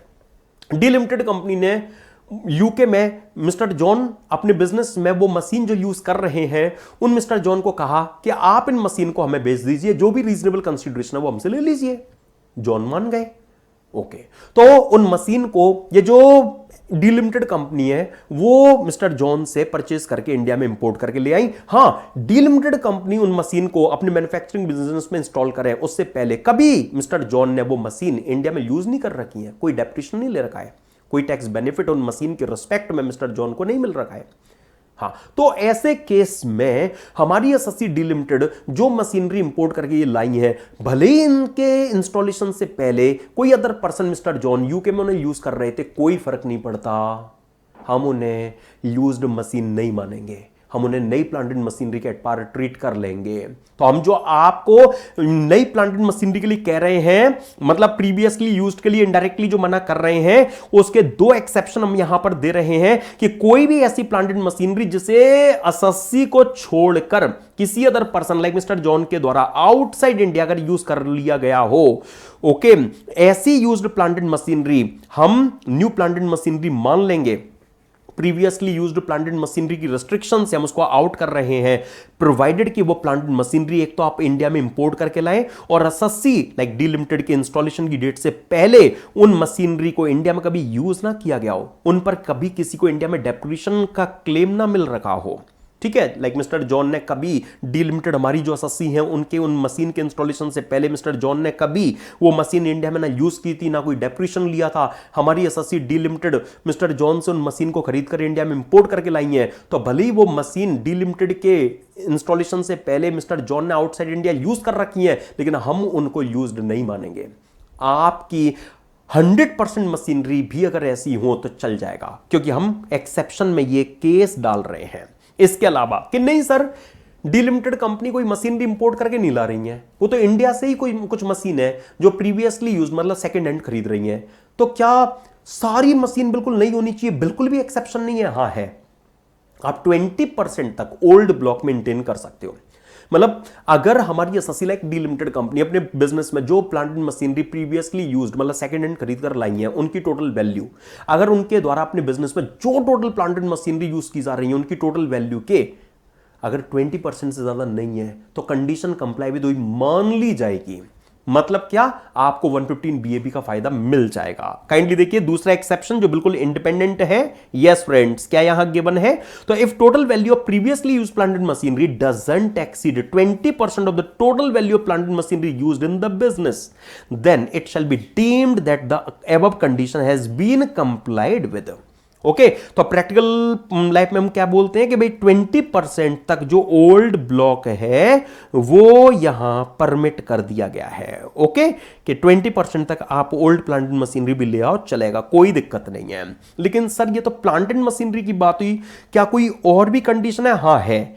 हमारी एसएससी 115 बीएबी में अगर आना चाहती है तो अपने बिजनेस में कोई भी बिल्डिंग चाहे नई बनवाए या पुरानी खरीद लें, कोई दिक्कत नहीं है। बस वो बिल्डिंग पहले से एज अ होटल या as a convention centre, like as a auditorium, है ना, एज एन ऑडिटोरियम और कॉन्फ्रेंस हॉल वगैरह, वो यूज ना हो रखी हो, बस इतनी लिमिटेशन है। ओके, तो माय डियर फ्रेंड्स, कोई भी बिल्डिंग जो एसएससी अपने बिजनेस में चाहे नई बनवा रहे हैं या पुरानी खरीद रहे हैं, वो बिल्डिंग पहले से चाहे कैसे भी अदरवाइज यूज हो रखी हो, बस वो as a convention centre, like as an auditorium या एज अ होटल यूज ना हो रखी हो, ये लॉ मेकर्स ने बस लिमिटेशन यहां लगाई है। ओके, तो आई होप आपको ये जो कंडीशन है, ये कंडीशन क्लियर हो रही होंगी, राइट ना। और मैं आपको कहना चाहूंगा कि अगर ऊपर जितनी भी कंडीशन देगी, अगर इन कंडीशन में से अगर कोई भी कंडीशन अगर किसी भी प्रीवियस ईयर में अगर वायलेट हुई, तो उसी प्रीवियस ईयर से आप 115 बीएबी से बाहर, आपका इस सेक्शन 115 बीएबी का ऑप्शन इनवैलिड हो जाएगा। ना सिर्फ उस ईयर ऑफ वायलेशन, बल्कि ऑल सब्सिक्वेंट ईयर्स में 115 बीएबी का हाफ रेट का बेनिफिट आपको नहीं दिया जाएगा। Simple, nothing special. ठीक है फ्रेंड्स, आई होप ये बात क्लियर हो रही है आपको। अच्छा, अब सुनिए जरा, हो सकता है कि एसएससी के पार्ट पर, जैसे एक एग्जांपल देखिए, मानते हैं हम हमारी एसएससी कोई एक्स लिमिटेड कंपनी है। अब x limited company newly formed company है, उन्होंने मैन्युफैक्चरिंग का बिजनेस स्टार्ट किया था, नई प्लांट एंड मशीनरी लेकर आई थी, बिल्डिंग भी वो ऐसी यूज कर रही थी जो पहले होटल या कन्वेंशन सेंटर के तौर पर यूज नहीं हो रखी थी, सब कुछ ठीक चल रहा था, 115 बीएबी का टैक्स रेट 15% एंजॉय कर रही थी। आगे क्या हुआ, 2-4 साल निकले, आफ्टर 2-3 ईयर्स क्या हुआ कि सपोज उन्होंने ट्रेडिंग भी स्टार्ट कर दी, तो जो मैन्युफैक्चरिंग बिजनेस केवल होना चाहिए, नॉट एनी अदर बिजनेस, वो कंडीशन वायलेट हो गई जो सबसे पहले आपने देखी थी, राइट। उन्होंने क्या किया फ्रेंड्स, मान रहे हैं हम कि उन्होंने ट्रेडिंग भी स्टार्ट कर दी। ठीक है, तो जो पहली कंडीशन थी कि कोई और बिजनेस नहीं होना चाहिए, उन्होंने ट्रेडिंग का बिजनेस भी स्टार्ट कर दिया। या उनके पार्ट पर हमें देखने को मिला कि उन्होंने उनका जो ओल्ड ब्लॉक है, वो ओल्ड ब्लॉक 20% से क्रॉस कर गया, जो नई प्लांट एंड मशीनरी की रेस्ट्रिक्शन थी ना, वो वायलेट हो गई। ठीक है, कि ओल्ड ब्लॉक उनका 20% से क्रॉस कर गया। या सपोज वो एक नई बिल्डिंग ऐसी अपने बिजनेस में यूज के लिए ले आई जो पहले होटल के तौर पर यूज हो रही थी। ठीक है, तो अगर इन कंडीशन में से किसी कंडीशन का अगर वायलेशन होता है, कौन कौन सी कंडीशन फ्रेंड, जो आपने सबसे पहले केवल मैन्युफैक्चरिंग बिजनेस होना चाहिए वो वाली कंडीशन, या आप new plant and machinery use करेंगे, ओल्ड नहीं, 20% तक परमिसेबल है, या आप होटल बिल्डिंग जैसी कोई बिल्डिंग यूज में नहीं लाएंगे, है ना। अगर इन कंडीशन में से अगर किसी कंडीशन का अगर वायलेशन आपके पार्ट पर हुआ है, कोई और कंडीशन नहीं जो ऊपर गिवन है, उनमें से कोई और कंडीशन नहीं, केवल ये वाली कंडीशन, है ना, मैन्युफैक्चरिंग बिजनेस हो या 20% तक ओल्ड ब्लॉक हो आपका ज्यादा हो गया, या होटल या कन्वेंशन सेंटर के तौर पर यूज्ड बिल्डिंग यूज में ना लाएं लेकिन आप ले आए, अगर इनमें से कोई कंडीशन का वायलेशन अगर आपका होने पर आपका ऑप्शन अगर इनवैलिड हुआ है, इस 115 बीएबी से आप बाहर निकाले गए हो, क्योंकि 115 बीएबी की आपने ऐसी कंडीशन वायलेट की है, तो ऐसे केस में 115 BAA अपने दरवाजे आपके लिए खोल देगा। ऐसे केस में वो डोमेस्टिक कंपनी सेक्शन 115 BAA का ऑप्शन एक्सरसाइज करना चाहे कर सकती है, क्योंकि 115 BAA में तो एनी डोमेस्टिक कंपनी कवर्ड है, राइट ना। उसमें तो एग्जिस्टिंग कंपनी भी आ जाती है, न्यूली फॉर्मली तो जरूरी नहीं है। तो अभी इस कंपनी को 2-3 ईयर्स हुए हैं, तो ये एग्जिस्टिंग कंपनी है, तो 115 BAA के रास्ते उनके लिए खुल जाएंगे। सेक्शन 115 BAA ने अपने रास्ते केवल 3 केस में खोले इनके लिए, आप देख रहे हैं, केवल और केवल इन केसेस में 115 BAA के रास्ते खुलेंगे। अगर ऐसा वायलेशन होने की वजह से अगर आप 115 BAB से बाहर निकाले गए हैं, तो ऐसे केस में हम आपको एंट्री दे सकते हैं, ये 115BAA ने इनको कहा। लेकिन सपोज डोमेस्टिक कंपनी ने 115BAA में एंट्री ले ली, तो फिर वो neither same nor for any other year उस ऑप्शन को विड्रॉ नहीं कर सकती। फिर उन पर 115BAA के जो प्रोविजन है वही आगे एप्लीकेबल होंगे। ठीक है ना फ्रेंड्स। अच्छा, अब हम तो बड़ा एक सिंपल सा केस बनाते हैं। हमारी एसएससी तो डोमेस्टिक कंपनी बड़ी अच्छी कंपनी है, न्यूली फॉर्म्ड हुई है, सारी कंडीशन फुलफिल कर दी है, 115BAB का ऑप्शन भी एक्सरसाइज कर लिया है टाइमली, तो ठीक है ना। 115BAB में हम उनकी टोटल इनकम पर आइए जरा टैक्स निकालते हैं। अब देखना लॉ मेकर्स की क्लेवरनेस, आप हमारी एसएससी 115BAB में फॉल कर रही है, ओके, उनकी टोटल इनकम पर जो टैक्स लायबिलिटी है वो कंप्यूट कीजिए। तो सबसे पहले जो भी स्पेशल इनकम अगर उनकी टोटल इनकम में कोई इंक्लूडेड होंगी, लाइक लॉटरी इनकम वगैरह, तो उस पर तो जो भी स्पेशल रेट रेस्पेक्टिव इनकम के लिए गिवन होगा वो लगा देंगे, है ना। जैसे लॉटरी इनकम के लिए 30% 115BAB कहता है तो वो लगा देंगे, सिंपल है ना। अच्छा, फिर जो बैलेंस इनकम बची उसमें उन्हें मैन्युफैक्चरिंग के बिजनेस से जो इनकम हुई है, यस माय डियर फ्रेंड्स, वो इनकम जो उन्हें मैन्युफैक्चरिंग और प्रोडक्शन ऑफ एनी आर्टिकल और थिंग के बिजनेस से उनकी इंसिडेंटल हमें नजर आ रही है, केवल उस इनकम पर, नॉट बैलेंस ऑल इनकम, केवल मैन्युफैक्चरिंग बिजनेस से उन्हें जो इनकम हुई है उस इनकम पर लॉ मेकर्स ने रेट ऑफ किया है। हाँ, जैसे 115BAA में आपने देखा था स्पेशल इनकम के बाद में जो भी सारी इनकम बची थी सब पर 22% की यूनिफॉर्मिटी थी, ऐसी यहां 15% वाले सेक्शन में नहीं है। यहां केवल मैन्युफैक्चरिंग बिजनेस से जो इनकम होगी उस इनकम पर आपको 15% लगेगा। अब जो इनकम बच गई, हाँ, अब जो इनकम बच गई उनमें हम चेक करेंगे, अगर इनके पास में सपोज कोई प्लॉट था। अब आपको पता है लैंड पर तो डेप्रिसिएशन लाउ नहीं होता, इंटरमीडिएट लेवल से आपने देख रखा है। उन्होंने प्लॉट को ट्रांसफर किया, उस पर शॉर्ट टर्म कैपिटल गेन की इनकम आ गई, ओके, तो उस पर उन्हें 22% टैक्स लगेगा, राइट कि चलो 115BAB का फायदा तो नहीं दे पा रहे, लेकिन 115BAA के एट पार लाने की कोशिश करेंगे, ठीक है। तो 22% की बात कर दी, लेकिन एक खास बात यहां भी क्या ऐड कर दी कि आप non depreciable asset like plot के ट्रांसफर के आप प्लॉट के ट्रांसफर के एसटीसीजी को छोड़ दीजिए, उसके अलावा कोई भी अदर इनकम जो आपकी बच गई, कोई भी अदरवाइज इनकम आपकी जो बच गई, जैसे आपकी हाउस प्रॉपर्टी की इनकम है, आपकी सपोज कोई और कैपिटल गेन की इनकम है, आपकी अदर सोर्सेज की इनकम है ना, तो उन पर भी हम 22% का टैक्स तो लेंगे, लेकिन कुछ आपको सेक्रीफाइस करने के लिए कहेंगे। और वो क्या सेक्रीफाइस देखो इनसे करा दिया गया कि जब आपकी अदर इनकम 22% के लिए लेने की बात आएगी तो अदर इनकम के रेस्पेक्ट में आपको कोई भी डिडक्शन और अलावेंस, यस, किसी भी एक्सपेंडिचर और अलावेंस के रेस्पेक्ट में हम आपको नहीं दे पाएंगे। मतलब आप समझ रहे हैं, जैसे फॉर एग्जांपल फ्रेंड्स, यहां पर जैसे इनकम फ्रॉम हाउस प्रॉपर्टी की मैंने बात की, इनकम फ्रॉम हाउस प्रॉपर्टी की इनकम भी सपोज हमारी एसएससी कंपनी को हुई है, तो वो इनकम फ्रॉम हाउस प्रॉपर्टी से चाहे कि भाई म्युनिसिपल टैक्स की डिडक्शन तो आप हमें दे दोगे ना, हमने इंटरमीडिएट लेवल पर देख रखा है, नहीं मिलेगी या नहीं मिलेगी। आप हमें स्टैंडर्ड डिडक्शन तो दे दोगे ना, वो सेक्शन 24B वाली, सेक्शन 24 क्लॉज स्मॉल ए वाली 30% of prepaid rent collection charges वाली, नहीं मिल पाएगी। आप हमें इंटरेस्ट ऑन लोन की डिडक्शन दे पाओगे, नहीं दे पाएंगे। मतलब ये केवल एग्जांपल है जो मैं आपके सामने रख रहा हूं। तो आप ध्यान रखें 115BAA में तो आप जब अदर इनकम की बात हो रही होगी तो अदर इनकम पर लाइक हाउस प्रॉपर्टी की इनकम है तो हाउस प्रॉपर्टी हेड की इनकम में जो डिडक्शन मिल रही है सारी लो और 22% टैक्स दो। लेकिन 115BAB में स्पेशल है क्या कि अगर आपको नॉन डेप्रिशिएबल एसेट के ट्रांसफर से शॉर्ट टर्म कैपिटल गेन की इनकम हुई है, सपोज ब्रोकर के थ्रू डील हुआ था, आप ब्रोकरेज का खर्चा क्लेम कर लेना, हम डिडक्शन वगैरह दे देंगे आपको। लेकिन सपोज आपने कोई और कैपिटल गेन की इनकम कमाई, उस वो डीलिंग भी ब्रोकर के थ्रू हुई, अब उसको ब्रोकरेज दी, अब उस ब्रोकरेज का आप खर्चा चाहो नहीं मिल पाएगा। आपको बैंक इंटरेस्ट की इनकम हुई, आपने उस इनकम को कमाने के लिए कहीं से लोन लिया था, उस पर भी ब्याज दिया था, आप उस इंटरेस्ट एक्सपेंस की डिडक्शन लेना चाहोगे, नहीं मिल पाएगी। ओके फ्रेंड्स, तो मतलब क्या यहां 115BAB का जो लॉ है वो थोड़ा सा हार्श है। राइट ना।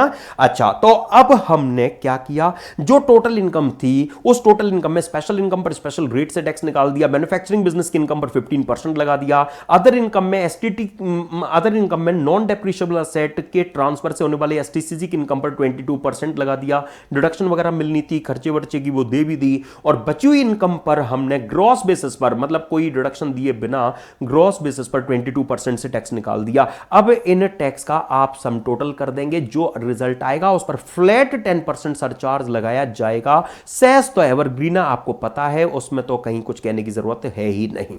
ओके, इस तरह से हमारी एसएससी डोमेस्टिक कंपनी की जो टैक्स लायबिलिटी है वो यहां पर कंप्यूट होकर आ गई। और माय डियर फ्रेंड्स, 115 BEE की तरह 115 BAB वाली एसएससी डोमेस्टिक कंपनी को मैट से राहत दे दी है कि आप पर भी मैट के प्रोविजंस नहीं लगेंगे। सर अगर कोई brought forward unavailed MAT credit हुआ तो होगा ही नहीं, क्योंकि फर्स्ट ईयर में ही आपको यह सेक्शन ऑप्ट करना होगा। फर्स्ट ईयर से जब मैट लगेगा नहीं तो unavailed MAT credit brought forward आएगा ही नहीं। सिंपल सी बात है ना फ्रेंड्स। अच्छा, एक और स्पेसिफिक सा पॉइंट लॉ मेकर्स ने लॉ में जो मेंटेन किया है ना 115 BAB के एब्यूज दैट इज मिसयूज को रोकने के लिए, वो बताता हूं आपको, जरा सुनिए। मानते हैं फ्रेंड्स हम हमारी एसएससी कोई ए लिमिटेड कंपनी है, इन्होंने सेक्शन 115 BAB ऑप्ट कर रखा है, मैं उन्हें माना, इन्होंने सेक्शन 115 BAB सपोज 15% के टैक्स रेट वाला ऑप्ट कर रखा है। ओके, तो अब इन्हें तो पता है ना कि हमें तो जो भी हमारे को बिजनेस में इनकम आएगी उस पर केवल और केवल 15% की रेट से जो टैक्स है वो पे करना पड़ेगा।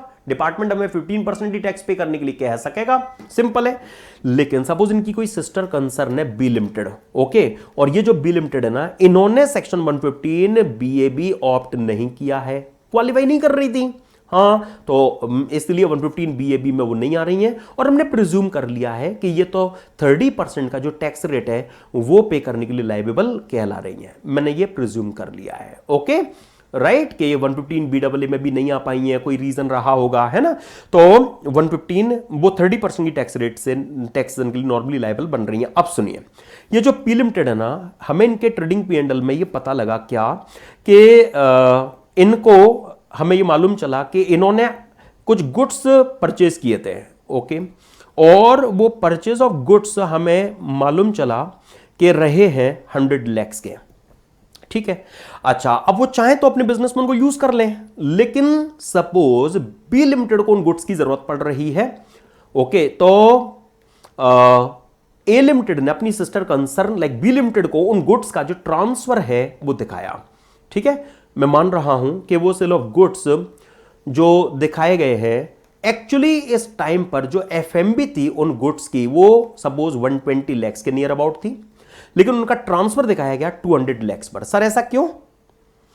क्योंकि यहां पर माय डियर फ्रेंड जो सेल्स कंसीडरेशन है वो अगर 200 लाख रुपीस दिखाया जाएगा तो यहां पर जो जीपी एनपी वगैरह आएगा एक्चुअली उन्हें 100 लाख रुपीस का जो प्रॉफिट है वो यहां पर बुक करना है, कर लेंगी वो, कोई दिक्कत नहीं, 100 लाख रुपीस का वो प्रॉफिट बुक कर लेंगी।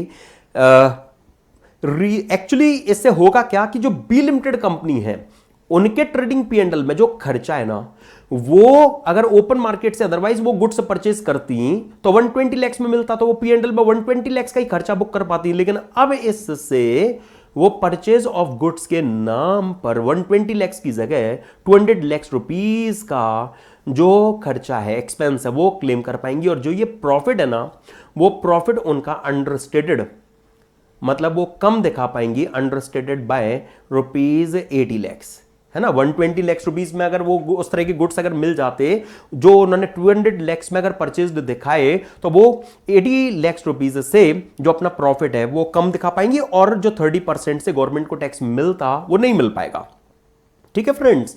मैं मान रहा हूं कि यहां पर पीजीबीपी में जैसा आप देखते हैं, आपने इंटरमीडिएट लेवल पर देखा होगा, मैं डिस्कस करूंगा आपके साथ में section 40 capital A subsection 2 payment to relative वगैरह वाला, वो मैं मान रहा हूं यहां पिक्चर में नहीं आ पा रहा, ठीक है। सपोज वहां पर वो लॉ हेल्पफुल डिपार्टमेंट के लिए प्रूव नहीं हो पा रहा, ठीक है। तो अब ऐसे केस में देखिए जरा, यहां ए लिमिटेड कंपनी ने 120 लाख की जगह 200 लाख में अगर ये गुड्स बेचे हुए बताए तो उन्हें वो नॉर्मल से 80 लाख रुपीस का जो प्रॉफिट है वो ज्यादा बुक कर रही हैं।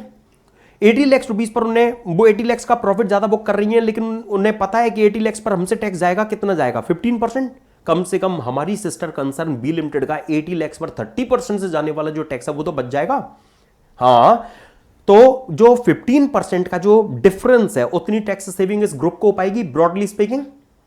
तो ये क्या हो रहा है, ये सेक्शन 115 बीएबी का एब्यूज और मिसयूज हो रहा है।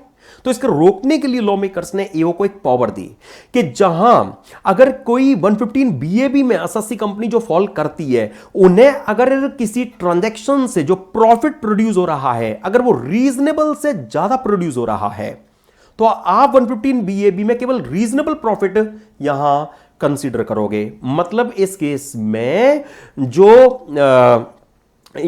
माय डियर फ्रेंड्स जो वो टोटल प्रॉफिट बता रही हैं, अगर ओपन मार्केट में अगर इन गुड्स को ये ए लिमिटेड बेचती तो कितना प्रॉफिट रीजनेबल होता, 120 लाख में बिकते तो रीजनेबल प्रॉफिट हम कह सकते हैं वो 20 लाख बनता है ना फ्रेंड्स। तो जो रीजनेबल प्रॉफिट है दैट इज 20 लाख। कैसे निकला वो, 120 lakh minus 100 lakh.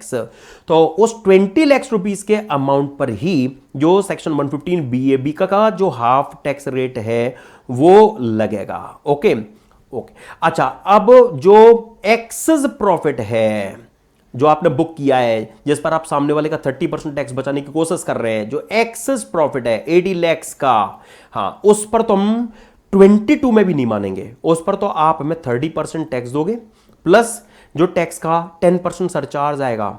Yes, surcharge at the rate 10%, tax का जो 10% सरचार्ज 30% का टैक्स है तो 30% का 10% 3% वो सरचार्ज हो गया, 30 प्लस 3 दैट इज 33 और 33 का 4% सेस। ओके, तो जो इफेक्टिव रेट यहां पर निकल कर आएगा उससे इसे 80 लाख रुपीस पर इसे ए लिमिटेड को जो टैक्स है वो लगाया जाएगा। ओके फ्रेंड्स, तो आप देखेंगे वो रिजल्ट यहां पर 34.32% आना चाहिए। 33 इंटू 104% मैंने किया, यस 34.32%।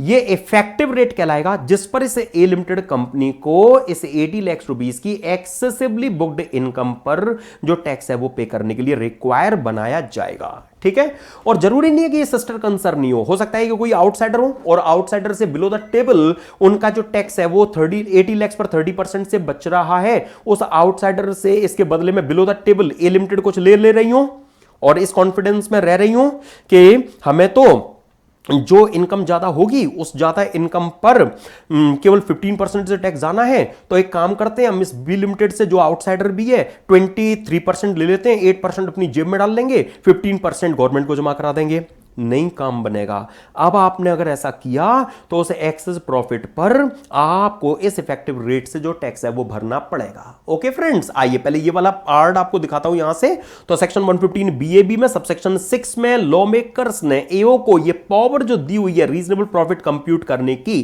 काइंडली देखिए, ड्यू टू क्लोज कनेक्शन और for any other reason if transaction with any person produces profit more than the ordinary expected profit, then AO shall consider reasonable profit for the purpose of this section. Okay, income tax on the income in excess of the amount of the profits determined by the assessing officer shall be subject to tax at the rate 34.32%. कैसे निकला आपको पता है। Okay, तो ये वाला part केवल आपने कंसीडरेशन में अभी लेना था। ठीक है जी, देखिए प्लीज जरा, अब मैं एक छोटी सी बात है तो ये ट्रांसफर प्राइसिंग चैप्टर से रिलेटेड, लेकिन ब्रीफली आपको बता देना चाहता हूं। सुनिए, मैं ट्रांसफर प्राइसिंग चैप्टर में आपके साथ में ये बात डिस्कस करूंगा कि अगर कोई कंपनी या चलिए यहीं से कनेक्ट कराता हूं आपको फ्रेंड्स, हम ट्रांसफर प्राइसिंग चैप्टर में ये बात डिस्कस कर रहे होंगे कि अगर हमारी एसएससी कंपनी 115 बीएबी का अगर ऑप्शन एक्सरसाइज कर लेती है और वो किसी भी पर्सन के साथ में अगर कोई ट्रांजैक्शन में एंटर करती है और उस ट्रांजैक्शन से अगर उन्हें नॉर्मल से ज्यादा प्रॉफिट अगर प्रोड्यूस होता है और अगर इस तरह के ट्रांजैक्शन की वैल्यू अगर 20 करोड़ से ज्यादा हो, 20 करोड़ से ज्यादा हो, तो फिर वो ट्रांजैक्शन स्पेसिफाइड डोमेस्टिक ट्रांजैक्शन कहलाएंगे। 92 बीए में स्पेसिफाइड डोमेस्टिक ट्रांजैक्शन की डेफिनेशन में आपको ये नजर आएगा। और फिर उस केस में रीजनेबल प्रॉफिट के लिए जब एफएमबी लेने की बात आएगी तो वो एफएमबी आर्म्स लेंथ प्राइस ली जाएगी। हम डिस्कस करेंगे my dear friends transfer pricing chapter में सेक्शन 92F में आर्म्स लेंथ प्राइस का मीनिंग वगैरह।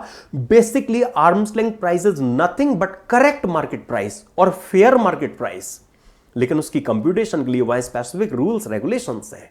ओके तो यहां पर भी रीजनेबल प्रॉफिट के लिए हम क्या कर रहे हैं, आप देख रहे हैं फ्रेंड्स, यहां पर भी हम रीजनेबल प्रॉफिट के लिए जो फेयर मार्केट वैल्यू मतलब जो फेयर मार्केट प्राइस है उसी को तो बेस बना रहे हैं। तो सब्सटेंस हैविंग ट्रांजैक्शन में जहां इस तरह के ट्रांजैक्शन की वैल्यू 20 करोड़ से ज्यादा हो, ओके तो ऐसे केस में जो फेयर मार्केट वैल्यू मतलब फेयर मार्केट प्राइस है वो लॉ मेकर चाहते हैं आर्म्स लेंथ प्रिंसिपल्स के हिसाब से, ट्रांसफर प्राइसिंग रेगुलेशंस के हिसाब से कंसीडर की जाए। ओके तो 115 बीएबी के लिए लॉ मेकर्स इसी तरह की जो बात है वो यहां पर देखिए लेकर आए कि provided that in case the aforesaid arrangement involves a specified domestic transaction referred to in section 92 BA, वो कब इन्वॉल्व करेगा, जब इस तरह के ट्रांजैक्शन की वैल्यू 20 करोड़ रुपीस से ज्यादा होगी। The amount of profits from such transaction, वो जो रीजनेबल प्रॉफिट की बात हो रही है ना, हाँ, amount of profit from such transaction shall be determined having regard to arm's length price as defined in section 92F। आप इन दोनों सेक्शंस की टेंशन मत लीजिए, दोनों आपको फुल फ्लेज्ड वे में ट्रांसफर प्राइसिंग चैप्टर में देखने को मिलेंगे। ठीक है, तो बस अभी तो आप इतना कंसीडरेशन में ले लीजिए कि 115 बीएबी का एब्यूज और मिसयूज रोकने के लिए लॉ मेकर्स ने जो एफर्ट यहां प्लेस किया, ओके उस केस में रीजनेबल प्रॉफिट तक केवल 115 बीएबी को एप्लीकेबल बनाया। एक्सेस प्रॉफिट पर जो 30% टैक्स, 10% सरचार्ज, 4% सेस की एप्लीकेबिलिटी फिक्स कर दी। राइट अगर सब्सटेंस सेविंग ट्रांजैक्शन इस तरह के ट्रांजैक्शन की वैल्यू 20 करोड़ से ज्यादा होगी तो उस केस में फिर रीजनेबल प्रॉफिट के लिए हम एफएमबी प्लेनली नहीं बल्कि आर्म्स लेंथ प्राइस बेस बनाएंगे जो टीपी चैप्टर के हिसाब से निकल कर आएगी। ठीक है, क्योंकि arms length price is also is nothing but a fair market price. ठीक है, लेकिन उसके लिए कुछ स्पेसिफिक रूल्स रेगुलेशंस हैं, उनके हिसाब से आर्म्स लेंथ प्राइस के बेस पर जो रीजनेबल प्रॉफिट ये निकल कर आएगा उस पर ये सेक्शन 115 बीएबी लगाया जाएगा। बैलेंस जो प्रॉफिट होगा उस पर सीधा 34.32% इफेक्टिव रेट लगाया जाएगा। ओके, ये सारा डिस्कशन एक जगह आपको और काम आएगा। तो अब मैं कह सकता हूं कि हां मैंने corporate entities that is domestic companies के लिए लॉ मेकर्स ने जो ऑल्टरनेटिव टैक्स रिजीम लॉ में जो मेंटेन किए 115 बीडब्ल्यू और बीएबी के, वो यहां डिस्कस कर लिया। और एक गुड न्यूज क्या है कि अगर आपके ये दो सेक्शन 115 बीडब्ल्यू और बीएबी तैयार हैं तो अगले दो सेक्शन तो वैसे ही सरेंडर कर देंगे। यस, जो कोऑपरेटिव सोसाइटी के लिए लॉ मेकर्स ने ऑल्टरनेटिव टैक्स रिजीम के लिए लॉ में मेंटेन किए, जैसे आपने भी डोमेस्टिक कंपनी के लिए 115 बीडब्ल्यू देखा था ना, वैसे ही कोऑपरेटिव सोसाइटी के लिए 115 बीएडी नजर आएगा। ठीक है फ्रेंड्स, जैसे अभी आपने न्यूली फॉर्म्ड मैन्युफैक्चरिंग कंपनी के लिए 115 बीएबी देखा था ना, वैसे newly formed manufacturing cooperative society के लिए आपको 115 बीएई नजर आएगा। ठीक है, तो फ्रेंड्स मैं आपके सामने ऑल्टरनेटिव टैक्स रिजीम रखूं उससे पहले क्विकली एक बार कोऑपरेटिव सोसाइटी के लिए जो by default tax rate structure है ना वो आपके सामने रख देता हूं कि नॉर्मली किसी कोऑपरेटिव सोसाइटी के लिए उनकी टोटल इनकम पर आप टैक्स कैसे निकालते हैं। 10,000 रुपीज तक की इनकम पर टैक्स 10% से, अगले 10,000 पर 20% से, और 20,000 से ऊपर जितनी भी इनकम बचेगी उस पर सीधा 30% टैक्स लगेगा। Sir what about surcharge? सुनिए, अगर हमारी एसएससी कोऑपरेटिव सोसाइटी की टोटल इनकम 1 करोड़ से ज्यादा नहीं है तो नो सरचार्ज। हाँ, अगर 1 करोड़ से ज्यादा है, 10 करोड़ से ज्यादा नहीं है तो डोमेस्टिक कंपनी की तरह कोऑपरेटिव सोसाइटी के लिए भी 7% सरचार्ज, और अगर कहीं पर टोटल इनकम 10 करोड़ से ज्यादा हुई तो 12% सरचार्ज लगाया जाएगा। और सेस की तो क्या ही बात करें, वो तो एवरग्रीन है, 4% लगता ही लगता है। तो नॉर्मली तो my dear friends cooperative society की टोटल इनकम पर जो टैक्स लायबिलिटी है वो आप ऐसे निकालोगे। ओके, लेकिन फ्रेंड्स कोऑपरेटिव सोसाइटी को लॉ मेकर्स ने ऑप्शन दिया है क्या कि आप वैसे तो 20% से 20,000 से इनकम आपकी ज्यादा होगी तो 30% से टैक्स दोगे, लेकिन हम वो रेट 30% से घटाकर आपके लिए 22% कर दे रहे हैं। ऐसा एफर्ट लॉ मेकर्स ने सेक्शन 115 बीएडी में कोऑपरेटिव सोसाइटी के लिए प्लेस किया है। लेकिन मैं फिर कहना चाहूंगा ये तभी वर्क करेगा ना जब एसएससी कोऑपरेटिव सोसाइटी इसके लिए ऑप्ट करेंगी। सुनिए फ्रेंड्स, 115 बीएडी में भी हाँ एसएससी कोई भी रेजिडेंट कोऑपरेटिव सोसाइटी हो चलेगा। ठीक है फ्रेंड्स, यहां पर रेट 30 की जगह घटाकर हम 22% कर रहे हैं इफेक्टिवली, तो आपको कुछ बेनिफिट्स छोड़ने पड़ेंगे। अब ये जो लिस्ट है ना, ये कॉपी की गई है 115BAA से, ऑलमोस्ट जिसकी जरूरत नहीं थी उसको छोड़ के। हाँ, 115BAA से ये जो लिस्ट है ये ऑलमोस्ट कॉपी की गई है, उसको छोड़कर जिसकी जरूरत नहीं थी। देखिए यहां क्या क्या नहीं पर क्या क्या यहां पर नहीं कवर किया गया। एक तो 35(2)AB, जब आप कंपेयर करोगे ना तो आप देखोगे 35(2)AB में इंडियन कंपनी जो in house research and development facility maintain करें उनकी बात होती है, और यहां सस्ती है कोऑपरेटिव सोसाइटी।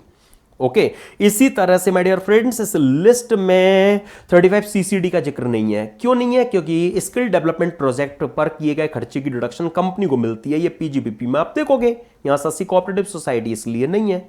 और एक्सेप्शन में माय डियर फ्रेंड्स रेफरेंस नहीं है ATM का, क्योंकि कंपनी के लिए सेक्शन ATM, और यहां बात चल रही है कोऑपरेटिव सोसाइटी की।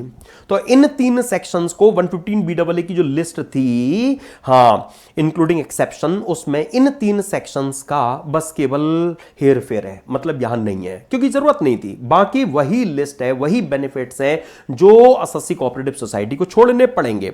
जो सेकंड पॉइंट हमने डिस्कस किया था ना 115BAA में, कि अगर इन डिडक्शंस में से किसी डिडक्शन की वजह से अगर आपका कोई loss and absorb depreciation earlier year से ब्रॉट फॉरवर्ड होकर आ रहा है तो उसका बेनिफिट भी आपको नहीं दिया जाएगा, ना आपको उसका आगे कैरी फॉरवर्ड अलाउ किया जाएगा। वही सेम बात 115BAA वाली 115BAD में कॉपीड है। यहां भी सेम कि अगर आपने 115BAD पहले तो ऑप्ट कर लिया, बाद में बेनिफिट लेने लगे, कंडीशन का वायलेशन किया, तो वही 115BAA वाली बात, क्या आप ईयर ऑफ वायलेशन से सेक्शन से बाहर, आप per year of violation and all subsequent years में ये सेक्शन नहीं लगेगा।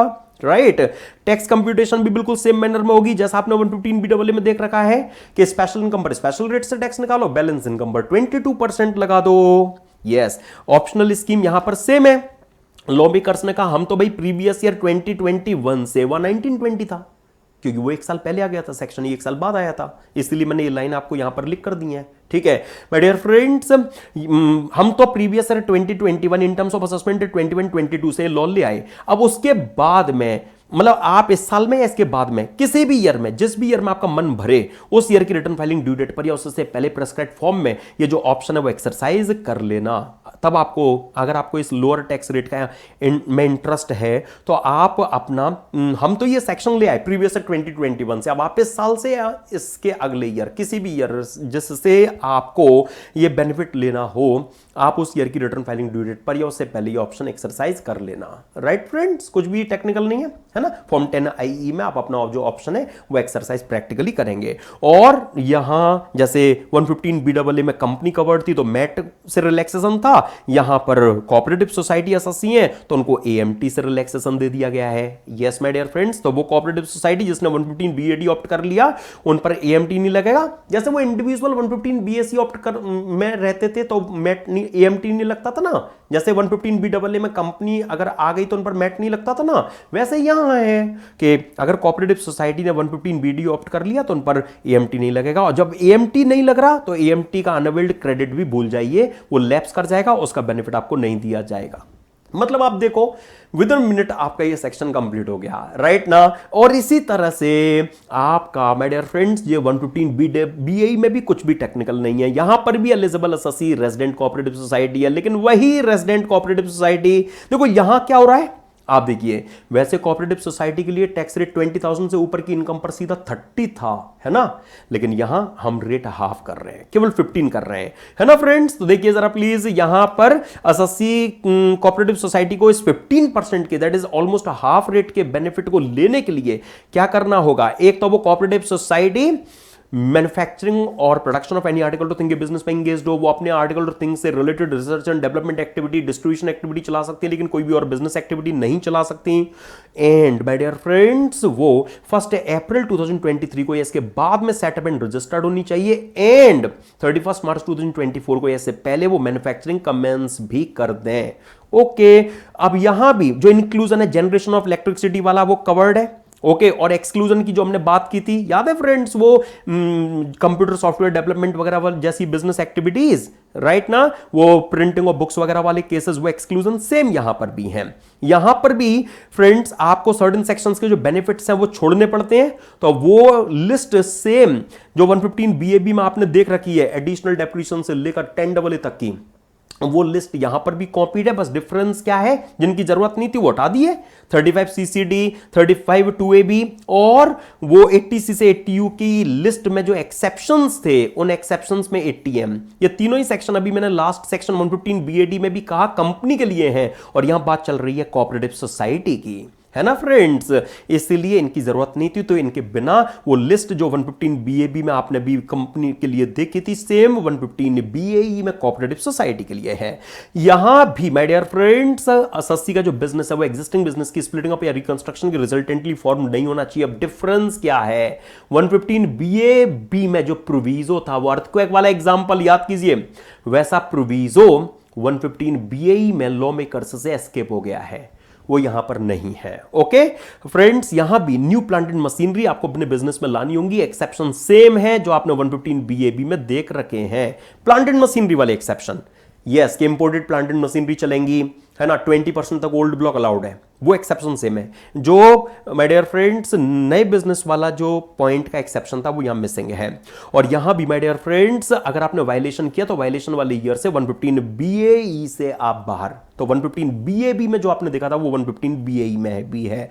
और यहां भी टैक्स कंप्यूटेशन सेम लाइन पर होगी फ्रेंड्स, मतलब क्या, स्पेशल इनकम पर स्पेशल रेट से टैक्स निकालेंगे, फिर मैन्युफैक्चरिंग बिजनेस वाली इनकम पर 15% का फायदा दे देंगे, अदर इनकम में वो non depreciable asset like plot के ट्रांसफर से STCG आएगा तो 22% लगेगा, बाकी इनकम से कोई डिडक्शन नहीं मिलेगी, सीधा 22% से टैक्स लिया जाएगा, है ना, 10% फ्लैट सरचार्ज, 4% सेस, यही तो पढ़ा था ना 115 BAB में, सेम BAE में। एंड माय डियर फ्रेंड्स यहां पर भी AO को सेम लाइन पर रीजनेबल प्रॉफिट कंप्यूट करने की जो पावर है वो दी गई है, जो पूरा केस स्टडी से भी आपको समझाया था।